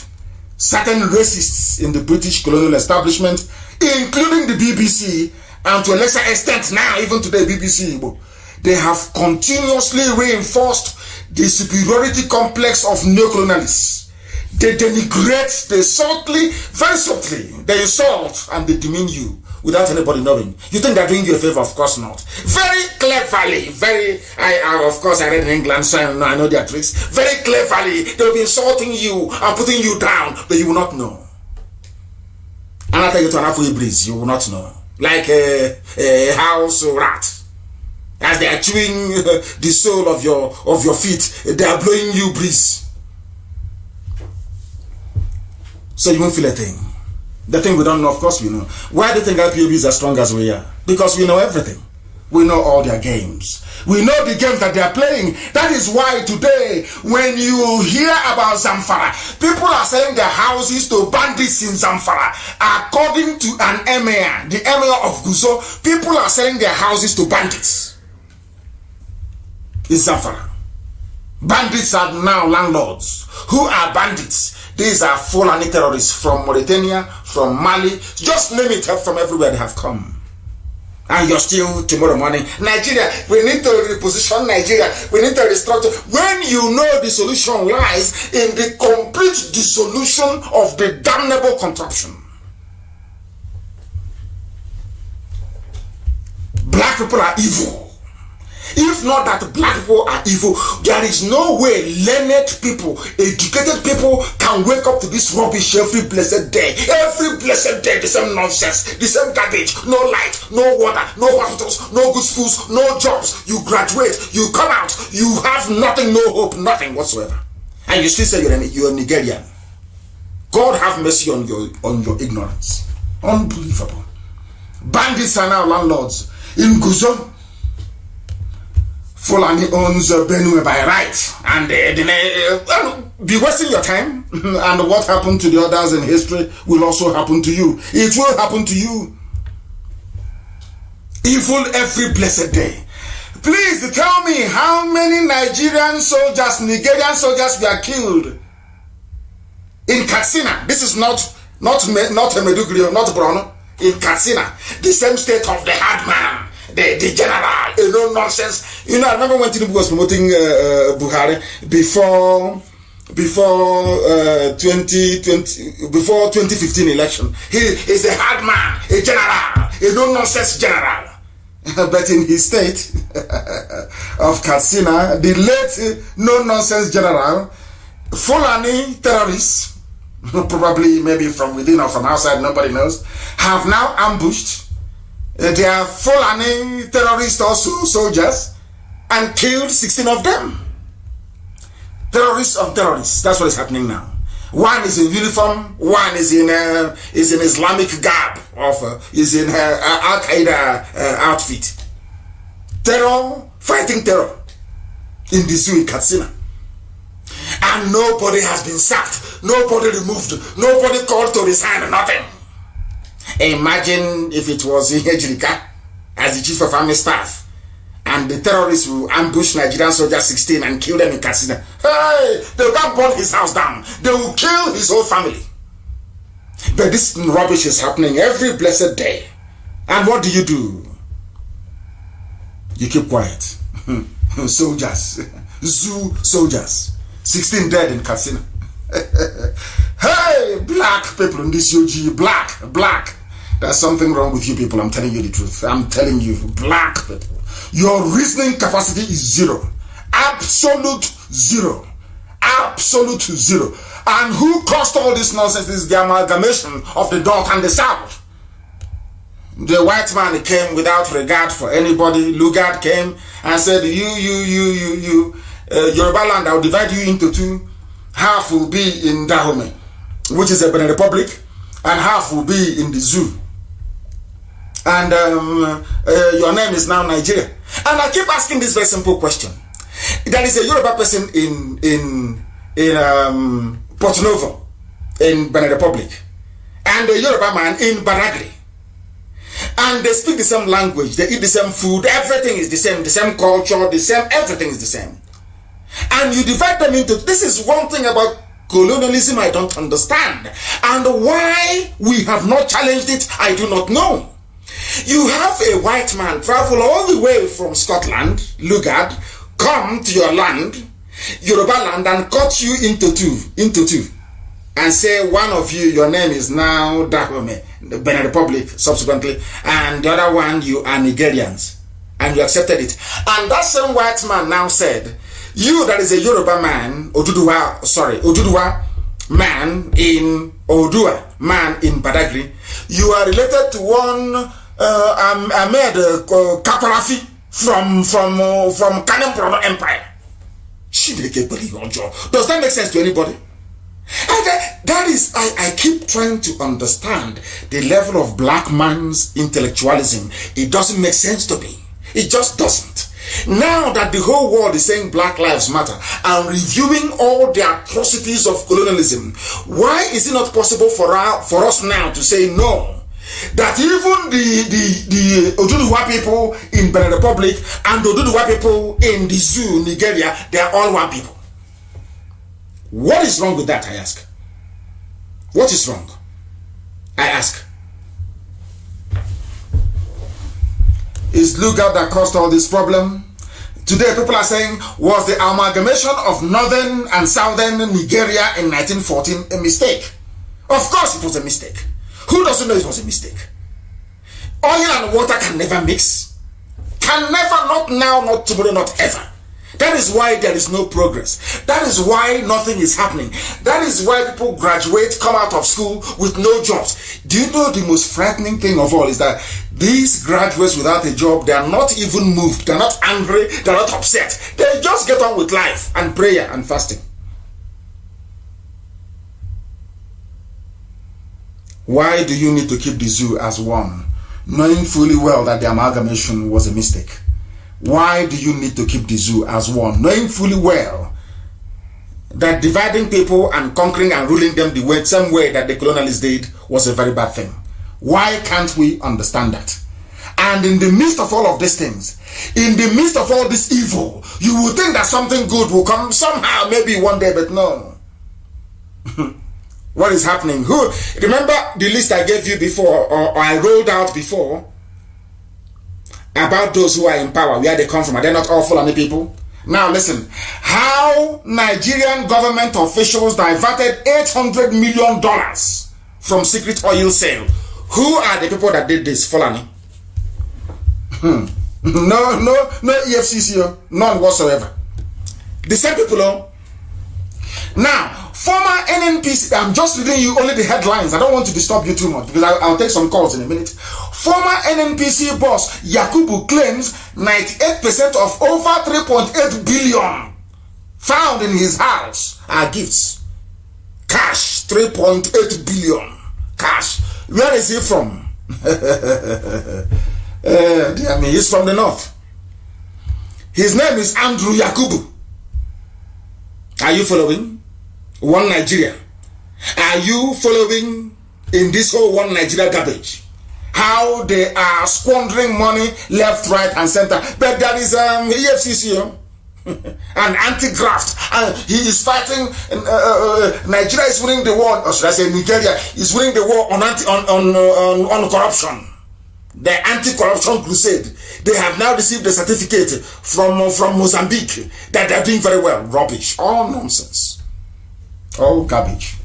100 million barrels of crude oil shipped to China, sold for $800 million, shared by the late Abba Kyari, Malami, and Maikanti Baru and others. All Fulani. This oil is the reason why they want one Nigeria. And the most painful part is that we are obliging them. We are allowing them to get away with murder. That is what I don't understand. How can God create a people to become so submissively docile that all this impunity is happening day after day and they do nothing? And Onisabeti is in jail. And these are the people, they say in billions. Look at them, Fulani. And they want to go and arrest somebody in Igwacha. And they are calling Wike all sorts of names for defending a defenseless woman. So if Wike, they will arrest the lady and take her away, and those that received $800 million will be the ones prosecuting her. You people are sick in the brain. Sure, you people are mad. People are mad. Who are the ones going to do the prosecuting? The same people that sold oil to China, pocketed $800 million. Yes. Of course, the zoo has fallen. And they know it. That is why before we come on, that they panic. They know the whole world is listening. And they are worth nothing before the whole world. They are worth nothing. $800 million. Not naira, dollars. And you're in one Nigeria. Shame on all of you. Who is going to probe the oil fraud? Who is going to probe? One person said, so somebody tells Buhari, ask for probe. Which Buhari, I ask you? Which Buhari? The one that can address the public or the one who cannot? Is it the one with a hole in the neck or the one that looks like a 25-year-old boy? What is wrong with you people? Keep deceiving yourselves. Keep lying to yourselves. Zoo animals everywhere. Zoological republic. Keep deceiving yourselves. Who is going to probe who? $800 million missing.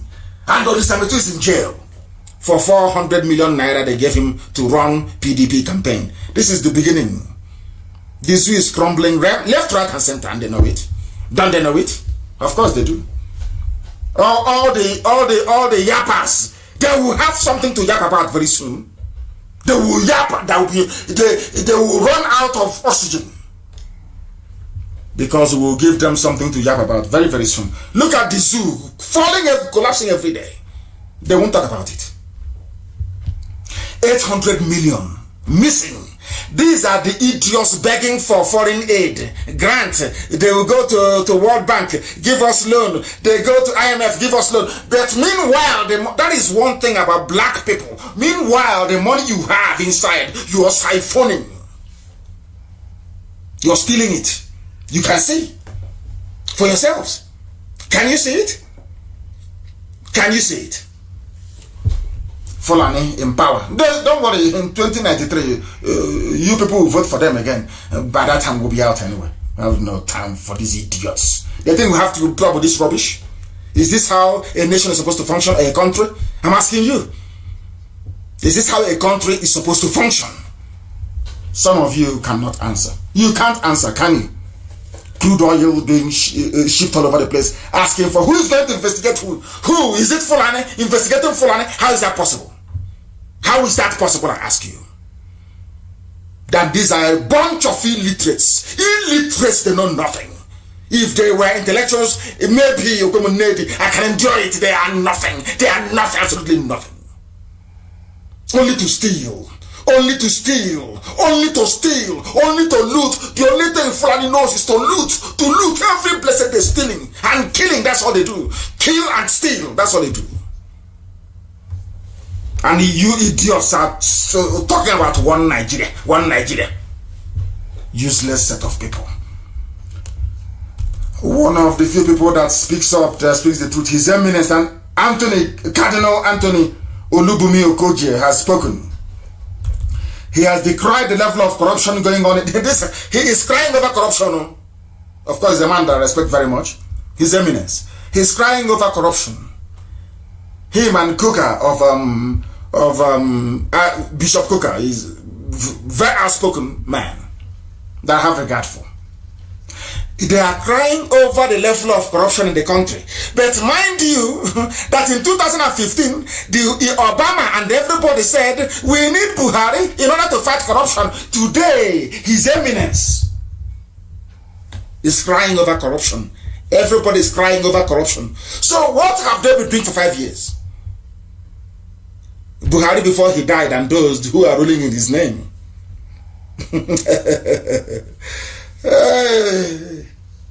Black people. Black. Oh dear. He is saying this.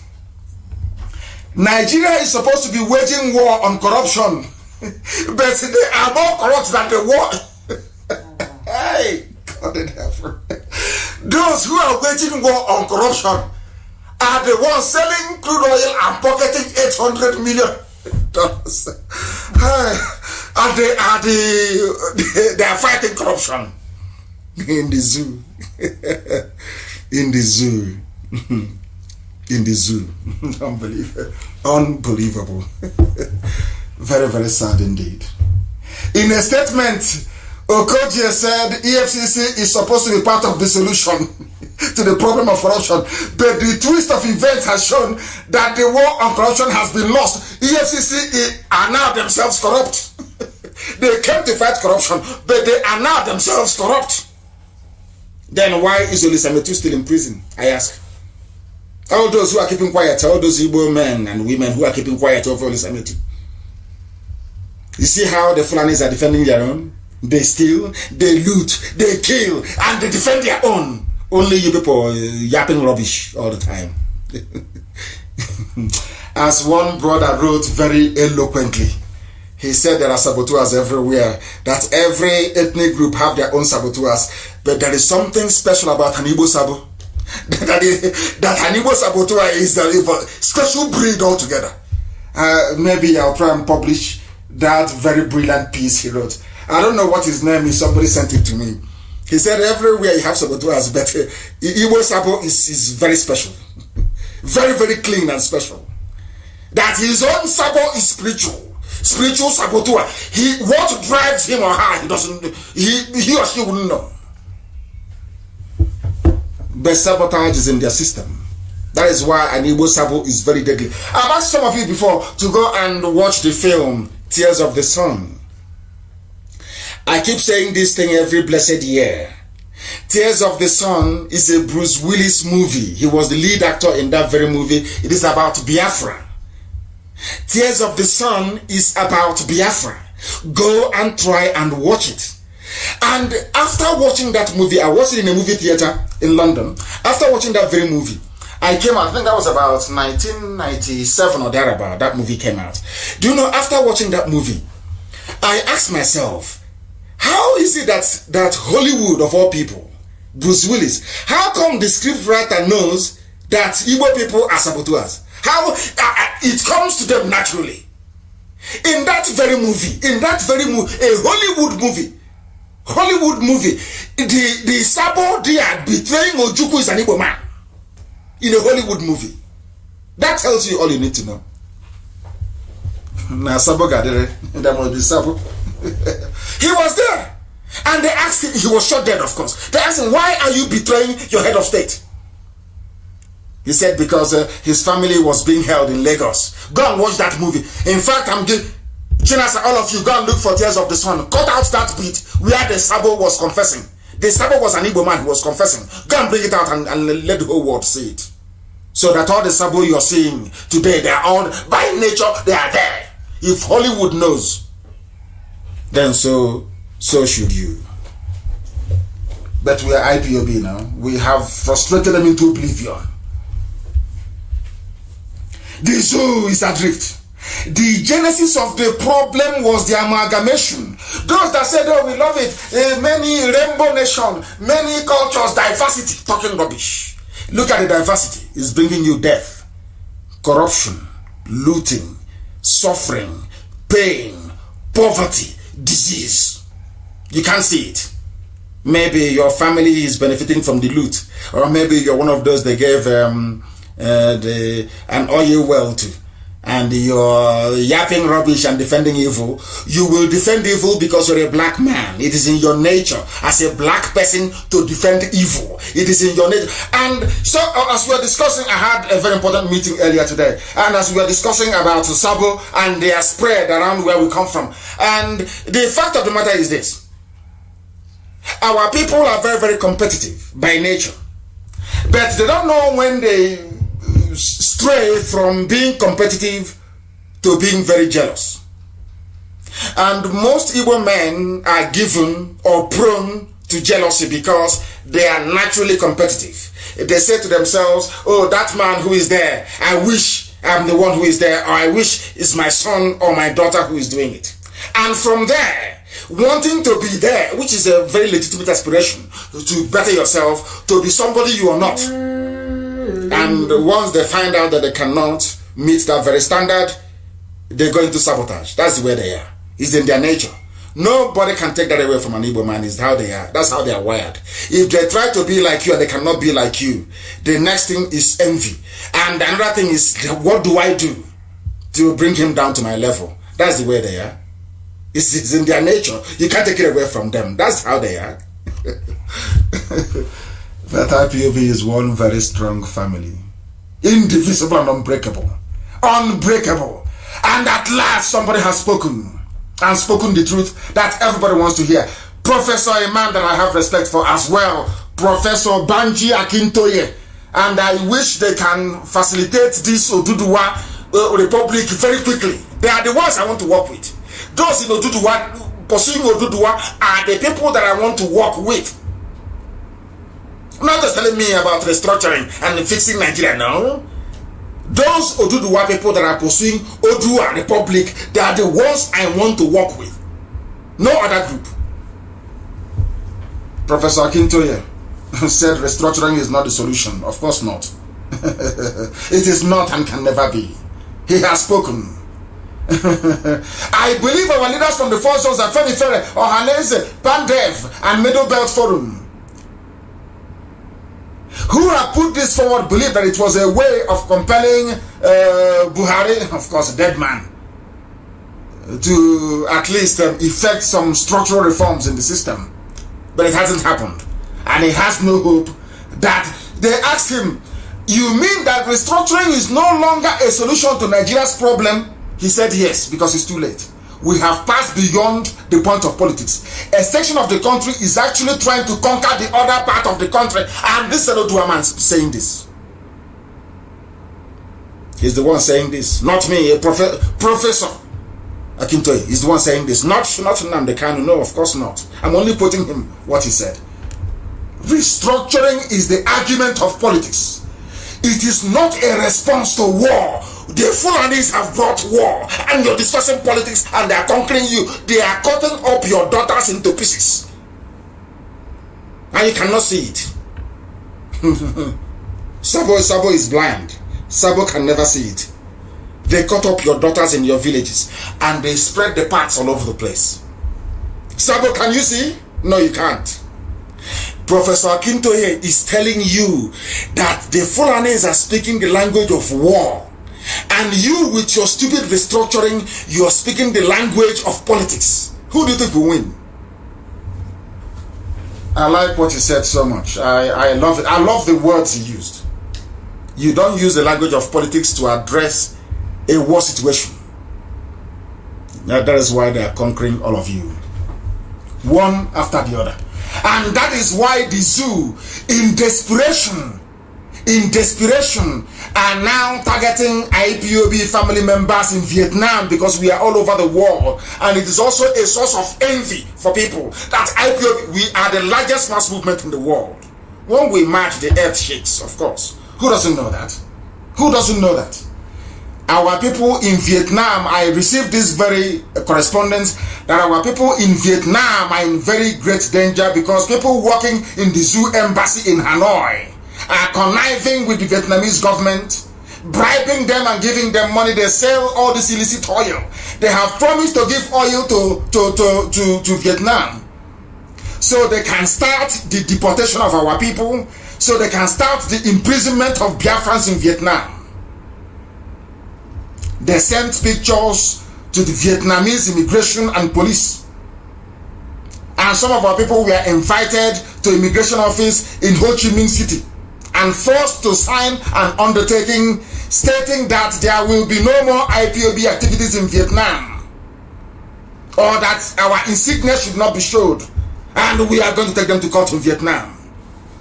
We are going to get a top human rights lawyer, will take them to court in Vietnam. It is their country, yes.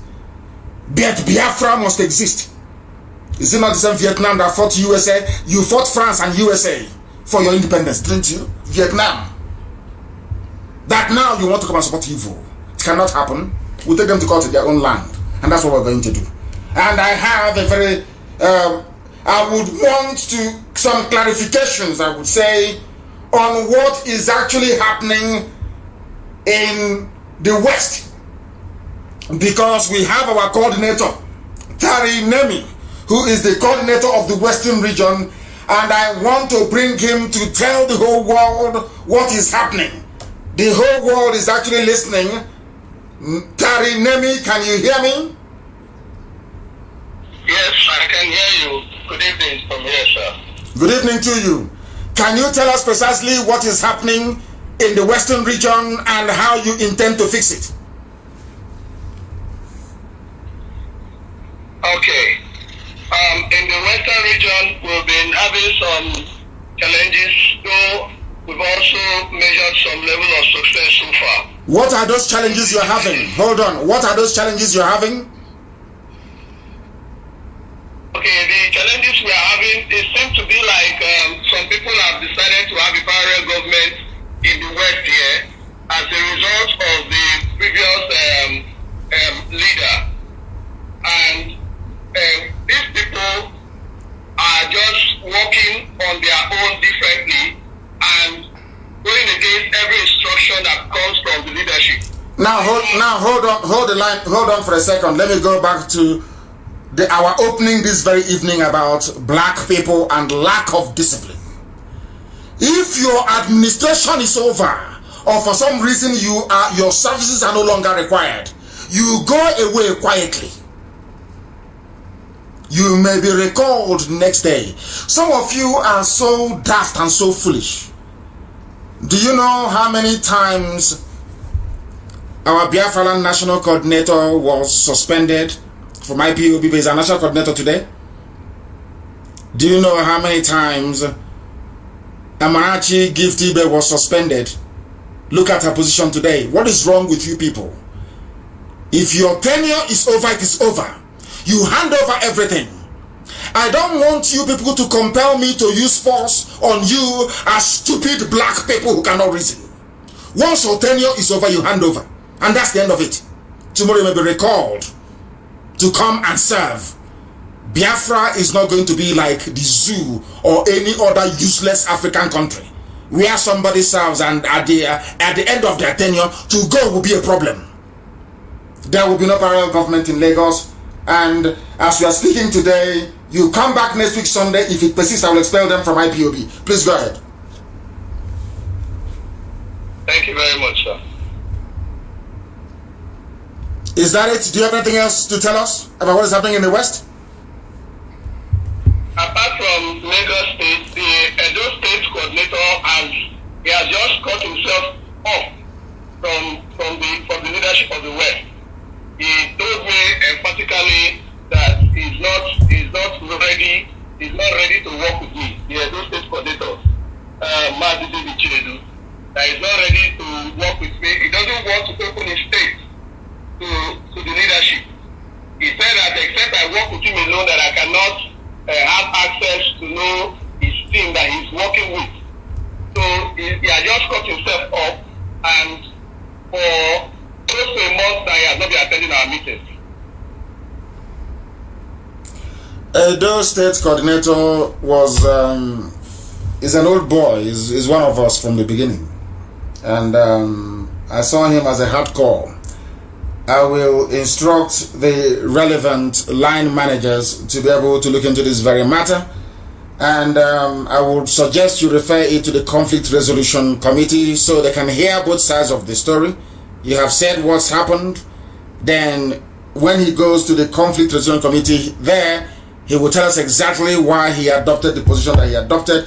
But I must make it very, very clear that people must be loyal and obedient to their superior, because IPOB is a mass movement under strict command and control rules.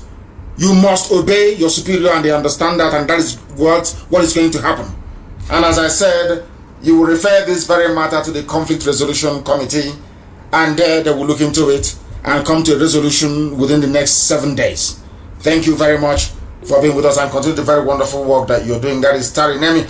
And as I said earlier, it was my intention to try and open the lines for a little bit to see if our people may have one or two contributions to make. If you have anything to say, you can say that now, or you can call our lines now as usual. And the time now is approximately 12 minutes past 9 p.m. in the land of Biafra. If you have anything to say, or should I say any contribution to make, you are at liberty to do so. But I must also announce this very evening, very, very critically please, I must announce that our people in Canada, I must say what they have done. The caller on the line, they can't stay where you are, the caller on the line. I must announce this very evening what our people in Canada are doing. They are doing very well, fantastically well. But as I have said, Madam Nene must have access to every IPOB account everywhere in the whole world, so we know what is happening. We don't want what happened to us in the USA before to happen to us again, where criminals took over our proceeds and decided to go and work for the zoo instead. We are not going to make that mistake. So Madam Nene must have access, our sister Nene must have access to every account. But I want to recognize this very evening the Igbo Diaspora Development Agency in Canada. I repeat, Igbo Diaspora Development Agency, for their contribution of $12,000 to the coffers of IPOB to support what we are doing. We commend them extensively, and some people also in the USA, they are now waking up. As you can see, I no longer have terrible things to say about the USA because our people are waking up. A lot of them are now coming up to do the needful. So USA and Canada, they are now waking up, and we are encouraging and asking them to do even more. We thank all of you. We thank all of you, please. Very, very important. And I have also a very special announcement to make. This is an instruction. It is a direct order. It is an order. It is an instruction that from tonight, all attacks against our Oduduwa brethren, all attacks against Yoruba people must cease with immediate effect. As I told you, I had a very important meeting earlier today. Very critical meeting. In the next few days, you will hear the details. And in that meeting, we resolved that we are going to work together as a people.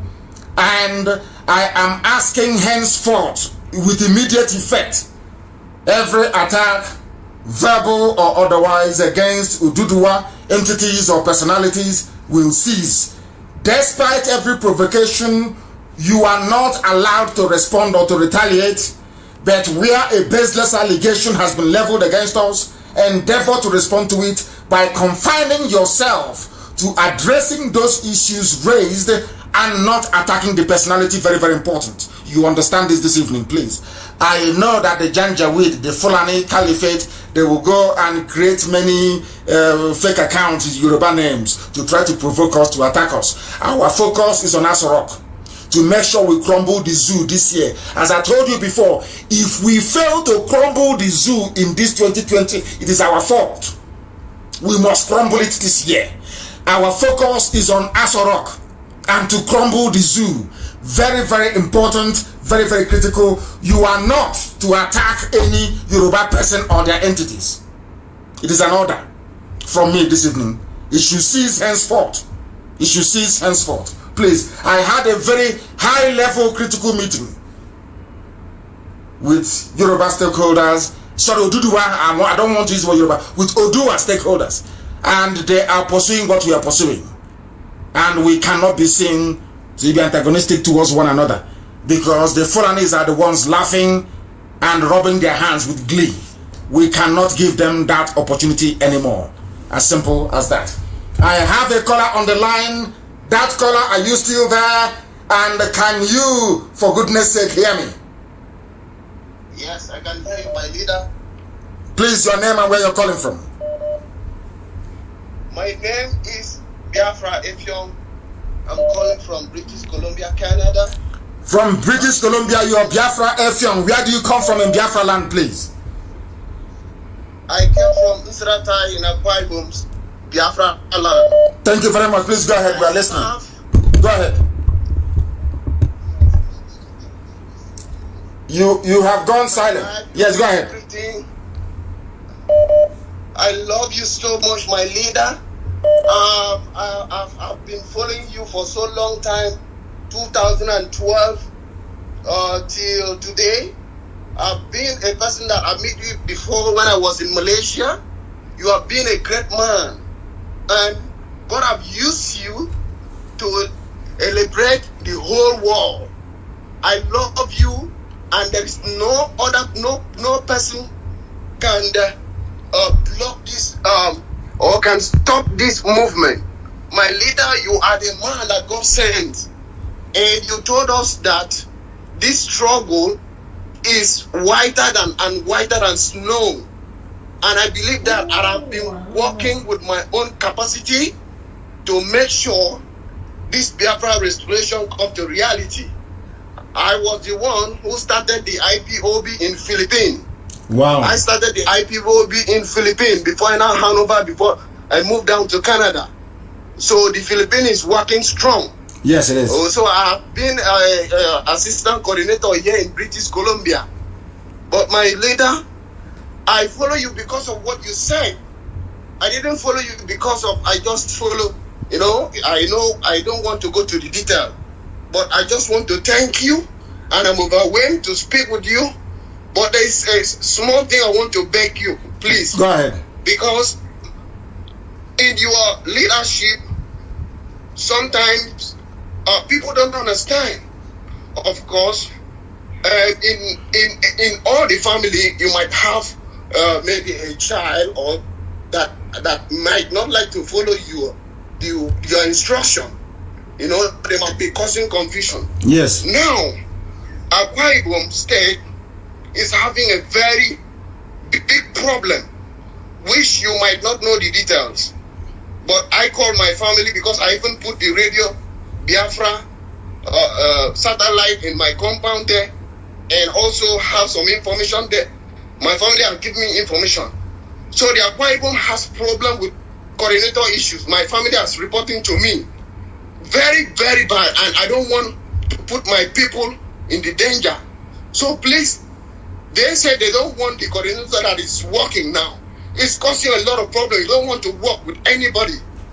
And they even write him a letter asking him to work with every other person. I personally see every other coordinator that they signed that letter. I also signed with my hands. This guy refused to work with anybody.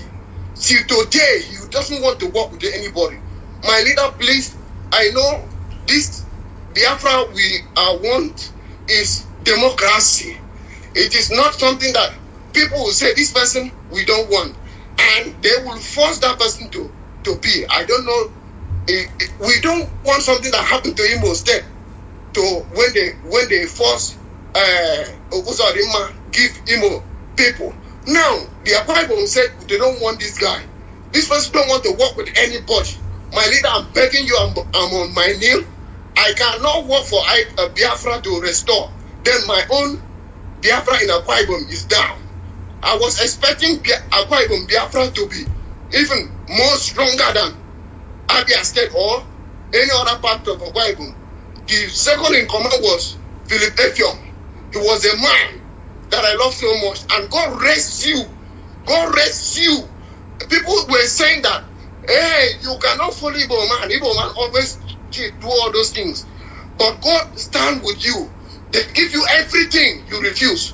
And that idiot they call Irwanya, I could remember when he was talking on Radio Biafra, that any day he goes against the rule and the regulation of IPOB, that if they suspended him, he will go to the floor member. But today, Irwanya is causing confusion.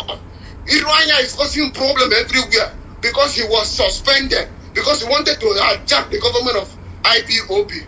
It will never better for him. He took oath, and that oath will follow him till his generation. I am Biafra if I'm speaking. I know him. If you can play back, if they can play back the radio that he was speaking from 2013 to 2014, you will hear him very clear. How do we know Idwabanya? We know that idiot from Radio Biafra. He was nobody. He was nobody. He was nobody. Let me tell you one thing about saboteurs. A saboteur doesn't have relevance. If you mention a saboteur's name, you give them relevance. So just ignore every saboteur you may have come across. Our work, we are on schedule. Our work is going on. It is unstoppable. Don't mind it. You have them. I said there was a Hollywood movie. I want everybody to go and watch Tears of the Sun. In that Hollywood movie, the only saboteur there was an Igbo man. So don't be surprised. Okay? We are moving forward. My happiness is that God in heaven, structured IPOB in such a way that it's unbreakable. It doesn't matter who you are. You live, and IPOB continues to wax strong. Since IPOB did not fall when I was detained illegally, did not fall when I was in prison, did not fall when they came to kill me. Oh, come on. Nothing can stop IPOB. I thank you very much, my dear brother. I have heard what you've said, and we are going to do the best we can to resolve the issues in Akwa Ibom as one family. Akwa Ibom is very strong. Very, very strong. I have a caller again on the line. That caller, can you hear me? This is Radio Biafra. We are live and direct. Please go ahead. No. He is. You are listening to your system, and I don't like it. When you call us, you don't listen to your system. Please, you don't do that. I have a caller on the other line. Can you hear me? Hello. Yes, raise your voice, your name, and where you're calling from, please. Mazi, good morning from here. My name is Okebam Chedos here from Umuaka. Umuaka is in Olo. Yes. In Imo State, Biafra land. Please go ahead. I'm speaking from India. From India? Greater Noida, India. Wonderful. Yes. Yeah, Mazi, first of all, I want to thank you. Because I keep saying it every time I draw strength from what you say, from your teachings, history, and everything. Sometimes people ask me, why am I so mad about Biafra? Why am I so this man? Even whatever he says, I deem it to be true. I told him that, listen, as a human being, when you lose these two relevant, you are never complete and can never function. Your history and your land. These are two things you cannot buy with money. Nothing can give you this. And this is what this man has brought back. This is what has triggered the mind of every young Biafran. We are following him because he can give us what nobody can give us. When somebody brings your history back to you, which is what is going to give you relevance, there's no way you can build without your history. You must know where you're coming from. And Mazi, you have tried enough to trace back our history that is older than 5,000 years to us and make us understand where we come from. And that is what we are proud of. Thank you. The first democracy in the world. Of course. The world was witnessed in Biafra. Of course. Biafra, the first democracy in the whole world, of course. These are things that when you look at it, you become proud of living. An American can die under the flag of the USA. Why? Because they know their history. Yes. The reason why nobody can talk about Nigeria, nobody is proud of Nigeria, is because Nigeria doesn't have a history. And there's no way you can maintain a place that doesn't have history. It doesn't have history. It doesn't have history. You cannot come from Africa and you don't have history. Oh, your history starts from 1914. And Africa is supposed to be one of the oldest places on this very earth. And your history is only from 1914. It doesn't make any sense at all. And that is why they are afraid of us. That is why we are learned. That is why our enemies are afraid. And that is why we are unstoppable. We are unstoppable. I have said it before. Do not respond to Sabo. Don't respond to them. They are irrelevant. Without mentioning IPOB, Biafra, nnamdi, kanu, they are irrelevant. In fact, without mentioning nnamdi, kanu, and IPOB, they are irrelevant. Absolutely irrelevant. Don't give them time and space by mentioning the names of idiots who do not matter. Irrelevant people. Please, very, very critical. We understand that. I have this caller again on the line. Can you hear me? Okay. Yeah, I can hear you. Ozzy, thank you and I congratulate you so much. My name is Osasu. I'm an IPOB under the banner of Uwasofia. Can you hear me? Yes, I can hear you very well, loud and clear. Go ahead. Yeah, good. Thank you very much for your work. So I cannot just go much deep, but... and where are you from, please? Where are you from in Biafra land? Where are you from? I am Edo State. Which part of Edo? Edo State, Igodomi. Igodomi. Thank you very much. Benin City, precisely. Thank you. But I reside in Italy. You are in Italy. So what do you say to people from Benin who may not have embraced Biafra entirely? What do you say to them? Igodomi people, that is. What do you say to them? there are many are ready to embrace it, but they are still very much afraid because they know the history of their monarchy, or let me put it that way, if I'm not mistaken. You understand? I do. Know there are many embrace it, but they are afraid. You understand? But gradually we are doing the work. We and our sister Uwa Sophia. You understand? Yes, Owa is doing very well. Owa Sophia is doing very, very well. And I want to encourage her to continue her work. Owa Sophia is doing very, very well. Efe is doing very, very well. Tamono is doing very, very well. Our people, those of you, Darlington, all of you who are coming out, to Biafra child, all of you are doing very well. And also Simon Epa, all of you who are coming out every day, they are doing very well. Please go ahead. Please, let me talk a little bit. Go ahead. This Dorem man, what's his name? I forgot his name. Please, it is my own opinion I want to give you a little bit. The leader should look into his matter because it looks to be coordinated very good in Edo State. You know, Edo State is so very sensitive. You understand? Yes. And he know much of Edo State. So when looking into his matter, you must look to his matter in a way that you understood Edo very well. Yes. You understand? Yes, I know. I understand what you're saying. So that this can work well there. You understand? Yes. It's long I've heard of him anyway. I've never talked with him anyway. But just because of our past working hand to hand together, I'm even planning now that each time I go to Edo State, I will see him and we will visit some important place that will even enhance or enrich the movement of IPOB. Okay. You understand? Very well. But I will be saying that I still want to encourage you a little more that you should not distract and no matter the circumstances, we are behind you. No matter the obstacles, no matter the deceit, or no matter the frustration the enemy would like to cause, we are solidly behind you. You understand? Of course, I know that. How many are there? How many are there? And thank you very much. I've heard what you've said and also your counsel. I have a caller on the line. This caller, can you hear me? I can hear you, Mazi. My name is Chupu Emmanuel Ike Chupu. I'm calling from South Africa, the coordinator of Indigenous People of Biafra, IPOB, KZN.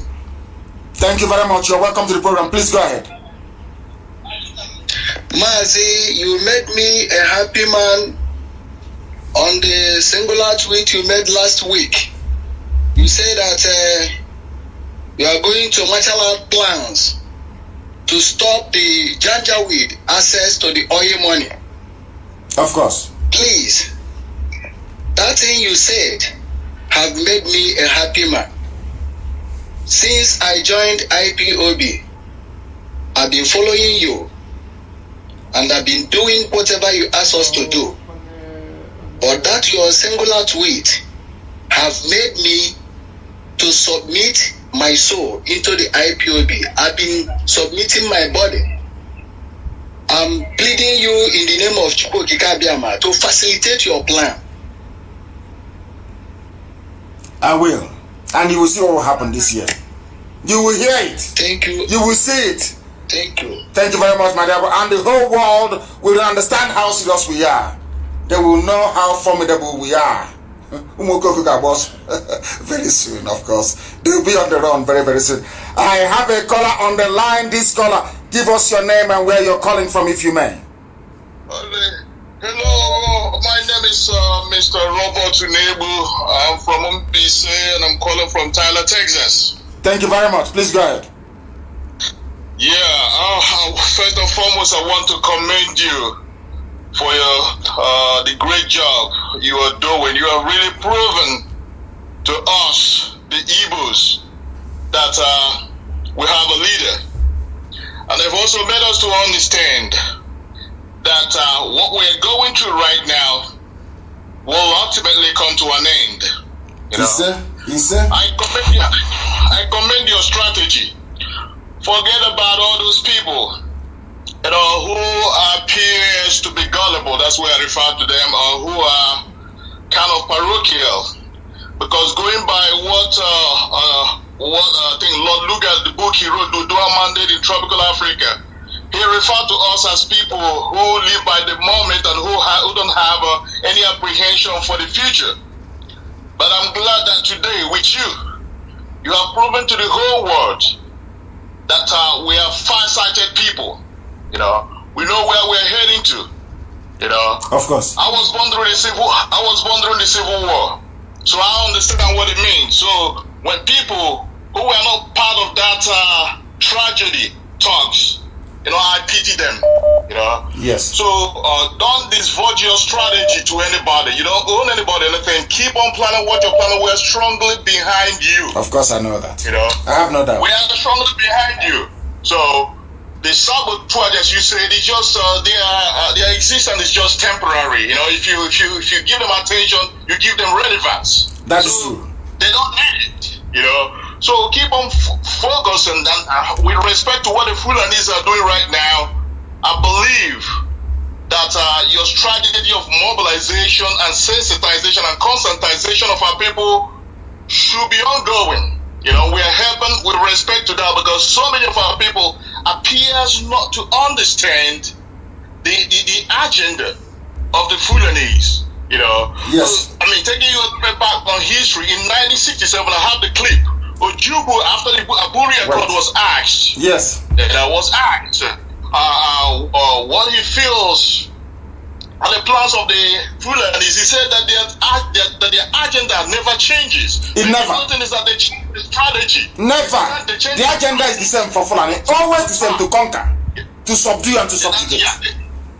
Yeah. They change their tactics from time to time. You know. Now with the corruption scandal that they have been merged themselves into, that trying to find a way to divert attention, thereby focusing right now on what is happening in NDDC. That's a strategy. Of course. That's a strategy. Of course. So we have to keep on mobilizing our people so that we be on guard, we be on alert. You know, of course. In fact, to prevent them from castrating, because I'm quoting the word of Ojubu. He said that what they want is to practically castrate, and that's what I have done. That is why that was why in Imo State, in your state, because you're from Mbisa, that was why they managed to plant somebody from the 4th position into number 1. That is an absolute castration of Imo State as a whole, not just one individual. I thank you, my dear brother, for calling. I have somebody on the other line, that very person. Are you still there, and can you hear me? Yes, mazi, nnamdi kanu. This is, can you hear me, sir? Loud and clear, please go ahead. Okay, my name is Moses Arimado. I'm from Ngobala in Imo State. I'm calling you from Ohio, United States of America.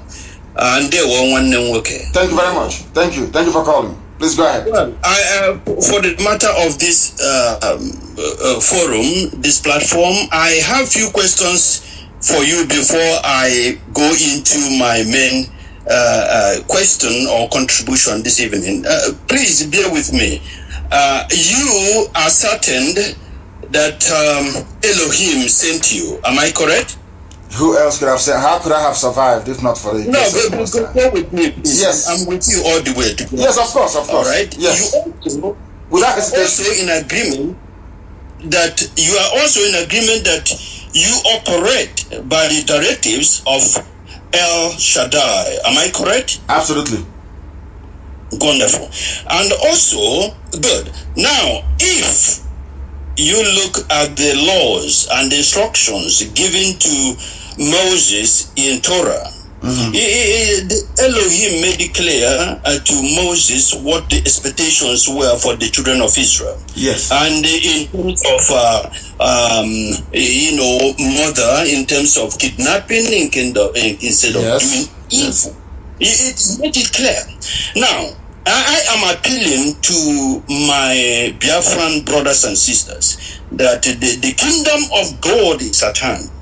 When Biafra comes, there will be no nonsense. There will be no room. We are going to follow the Torah. We are going to follow the law of Elohim. We are going to do things according to the children of God.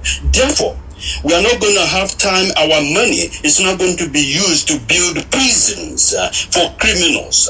Our money, if we are to build prisons, is going to be for those that committed minor misdemeanor, like traffic offenders or those are not paying child support. But for criminals, for those that looted our treasury, for those nobody can loot treasury if you don't even have money to loot. Because our balance is the way somebody do it you are in Ohio. If you go to Times Square in America, you see how much America has in their Federal Reserve, how much they have borrowed, and how much interest they are paying back. That's how it's going to be in Biafra. There will be no money to steal from anywhere. If anybody steals money in Biafra land, you'll be tried and you'll be hanged in your father's compound. The nearest street to your father, you'll be hanged at that very place. Biafra cannot be like any other useless African country. It can never be. Exactly. That is where I'm getting at. That is why we are going to use their bodies to feed our fishes in the ocean, because there's no room to put them in prison. For what? Why should we condone evil? We cannot keep them. There's no room for them to be prisoned well so that we can entertain them and use our money and feed them. No, we will use their bodies and feed our fishes in the ocean. Now, this is the time. All Biafran people must repent now. The kingdom of God is at hand before Biafra comes, because there will be no mercy. This is not a joke. We cannot tolerate what is happening in zoo in the holy land. It can't happen. God is my witness. It can never happen. And my dear brother, I thank you very, very much for your call. I thank you very much. Biafra land, we are not going to condone any nonsense. You must be dreaming. If you think you're going with siren, you know there will be no siren in Biafra land except ambulance, police. Only ambulance, police, and who else will have ambulance and fire service? Only. Even the head of state, there will be no siren for you, because you'll be like any other person. There will be no siren in Biafra land for anybody, commissioner, your governor. Rubbish. You are like any of us. So any day you mess up, we take you out of office. If you say you won't go, we'll drag you out of that place. There will be no armed escort. No siren for anybody except for fire service, for police, and for ambulance. If you don't know, anybody thinking that Biafra is going to be like the zoo, then you're dreaming. You better stay in your useless zoological republic. The caller on the line, can you hear me? The world is listening. Your name and where you're calling from, please. Hello, good evening, sir. Good evening to you. My name is Chinozie, calling from Germany. Go ahead. Chimeze, go ahead. Yeah. Mazi, I don't know if our people have committed any offense that make many countries treating us bad anyhow. No. It is not an offense. It is what the zoo is. That's what they do best. It is called castration, as our brother quite rightly said, from the caller from Texas. It is called, that is what the Fulani does. You don't know Fulani. People don't know these people. We know them very well. That is what they do. They instigate. They go behind the back and they instigate. That's what Fulani does. That's what they do. That is why tonight they will not be happy.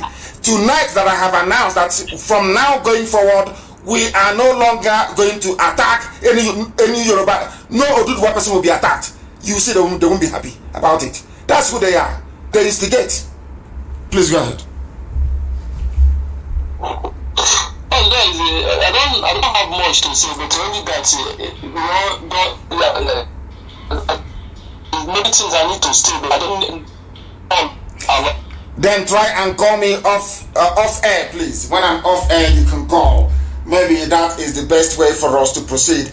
I thank you very, very much for calling, my dear brother. I thank you very much. I have another caller on the line. Let me see if I can get hold of them. This caller on the line, can you hear me? If so, give us your name and where you're calling from. For the last time, the caller on the line, can you hear me? No, they cannot hear me. The caller on the line, can you hear me? Your name and where you're calling from? No, they cannot hear me either. And that brings us to the end of tonight's program. It brings us to the end of tonight's program. Somebody is still trying to call. Let's see if we can get... The caller on the line, can you hear me? Good evening, Master. Good evening to you. Please, your name, raise your voice, your name and where you're calling from, please. Okay, my name is Shitu. Shitu Oladapo. I'm in Zimbabwe. Please go ahead, Shitu. I'm a massive fan of. You're welcome to the program. Shitu, go ahead. We're listening.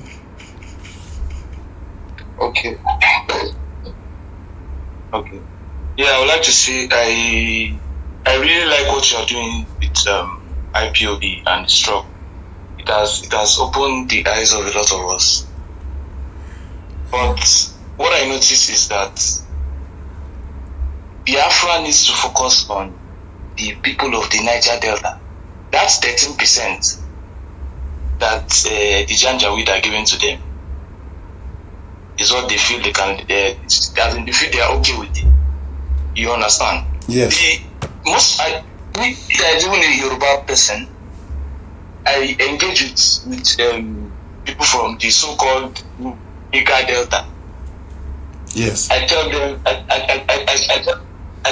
that why don't you want Biafra? They'll be like, no, Igbo will dominate us, all that rubbish. And because they are getting 13%, so I don't know. I think IPOB needs to do a lot of work on the Niger Delta. We have the thing is that we don't have any Niger Delta to start with, Shitu. And which state do you come from in Yoruba land? Which state do you come from?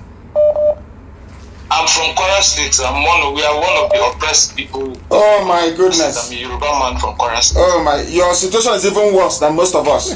I'm also a massive fan. I'm also a follower of Kuchime for your deputy. Thank you very much. Thank you very much. At least this is one thing that I like about certain people in life.